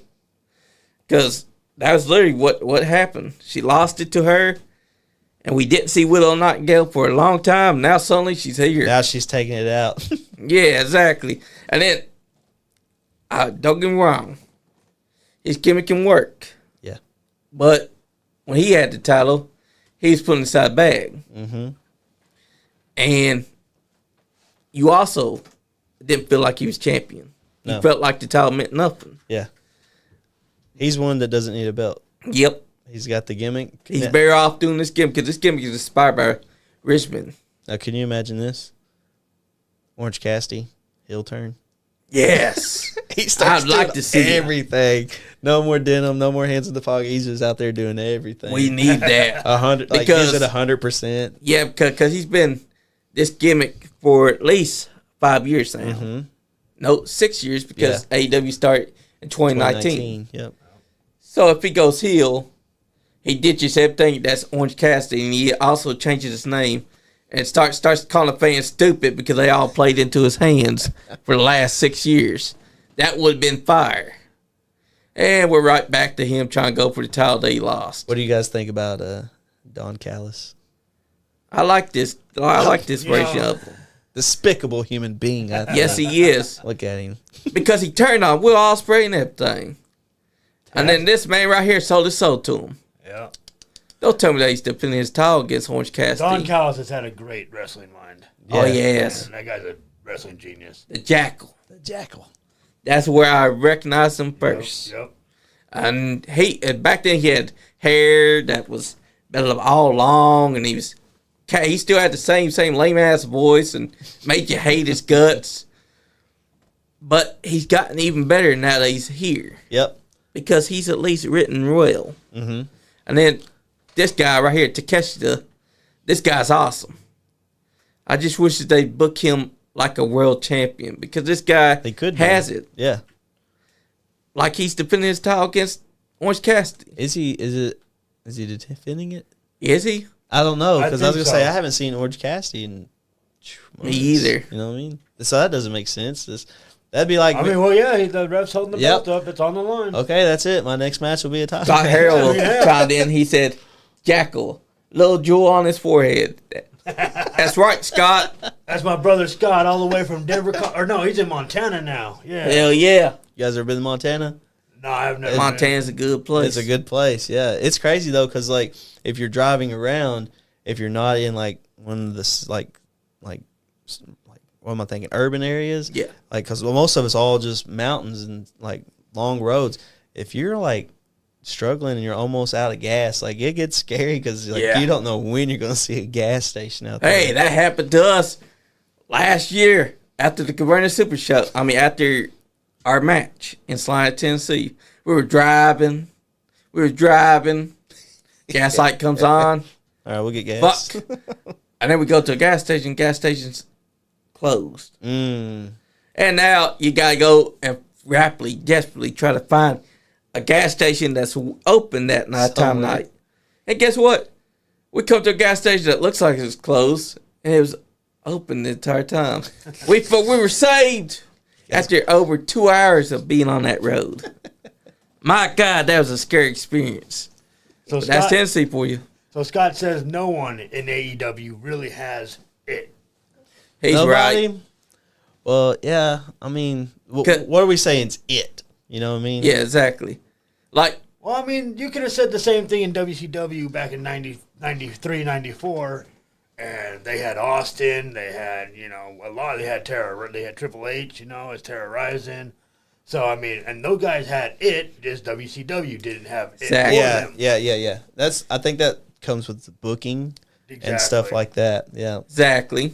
So, Scott, to say nobody has it, I don't know, I think it's too broad a general term. Yeah. This guy here has it. You though, probably have some guys Takeshita. that have it, but they're just not put in a place to show it. Yeah, You know like what I mean? Okada. Okada was New Japan Pro Wrestling's biggest star. Comes to AEW, what's he done now? I feel like he's how we was talking about Hogan in Japan works, and then Hogan in America, he works, but I'm not taking all kinds of bumps and stuff. Right. Because like if you watch Okada, like on like say Dynamite, and then you watch him on a pay-per-view, it's two different Okadas. You get about 50% on TV, but then you put him in like the match with like Ospreay or something on a pay-per-view, he's a different animal. Exactly. And this guy here, Takeshita, he has it. Yeah. If they've just built him up. I mean, right now they're giving him matches that are going to build him up, but he needs to stay consistent with it. This guy needs to become AEW champion in the next year or two because this guy has it. What about Ospreay? Has he become a part to where he's over enough to where like there's no even sense of putting the belt on him now because he's kind of like we was talking about the Outrunners. He's so like he was red hot. They missed the opportunity to put the belt on him, and now it's like he's kind of cooled off. He's still over, but he's kind of like past like he doesn't need the belt. Right, he's already over. Yeah. Exactly. My favorite thing is that he thinks Triple H was talking about him when he said Miss Grimes, so he had to do the oldest joke side book about Stephanie Man, and I'm like, Will, you're doing good, so good. Why do you have to do that? Even though he's still doing good, I feel like his booking just hasn't been trying to push him as a star. Exactly. Now think about if he was put into like a Penta role. Yeah. Like where Penta was good in AEW, but then you put him in like this guy cursing. Is he doing the Danhausen curses? But I will cuss you. But to say that like Ospreay would have went to WWE and he gets that big push that Penta's got now, like that's crazy what he could do. Exactly. Yeah.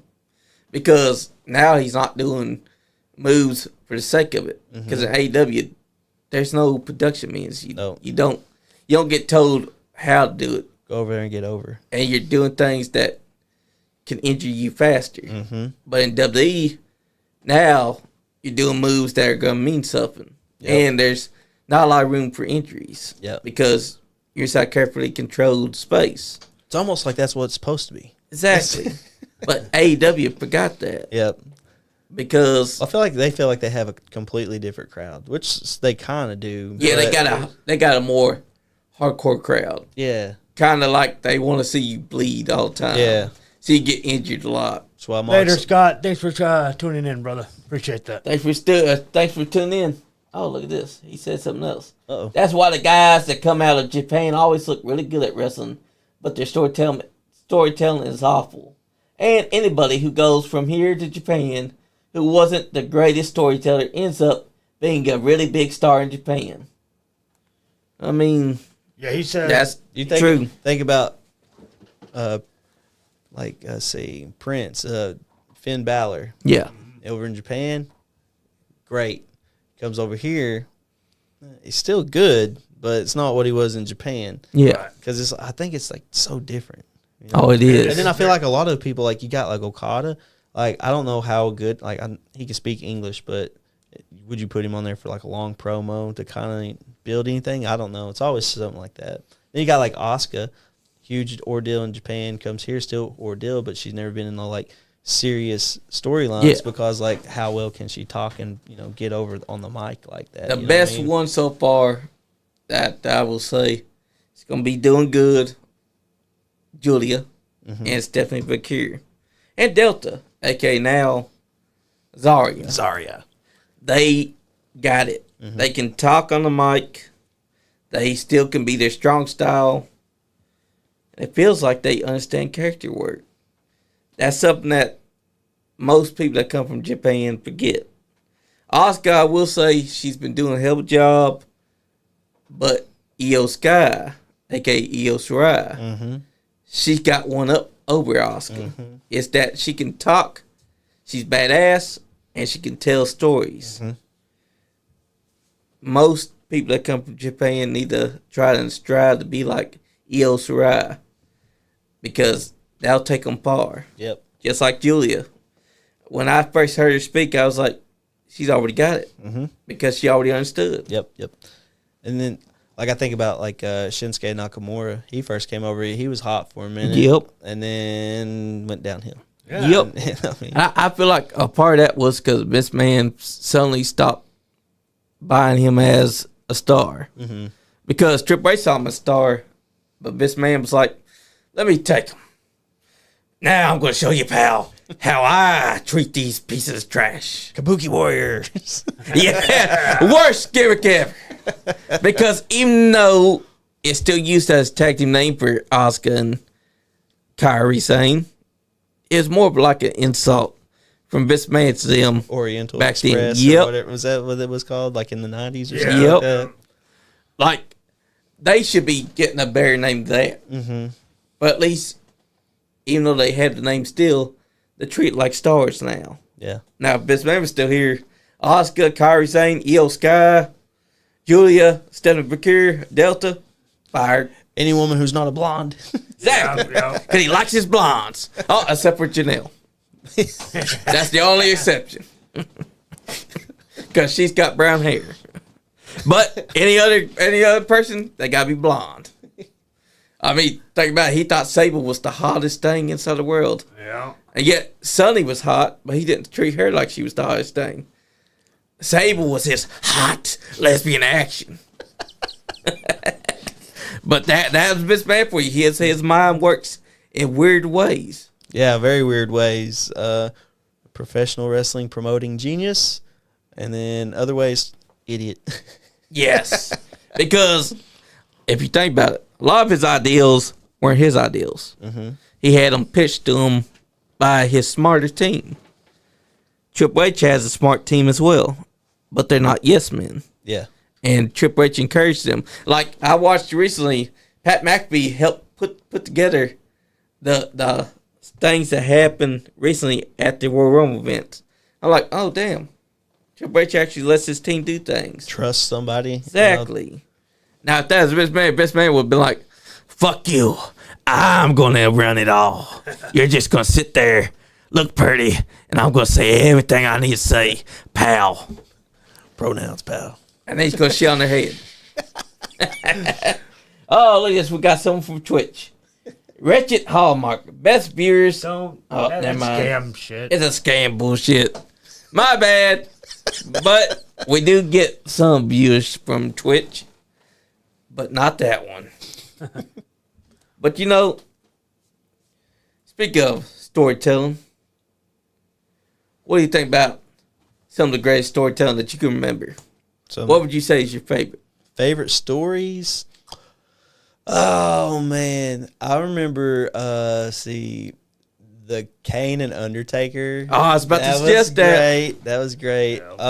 One of my favorite, probably my favorite WrestleMania matches, WrestleMania 13, Austin and Brett.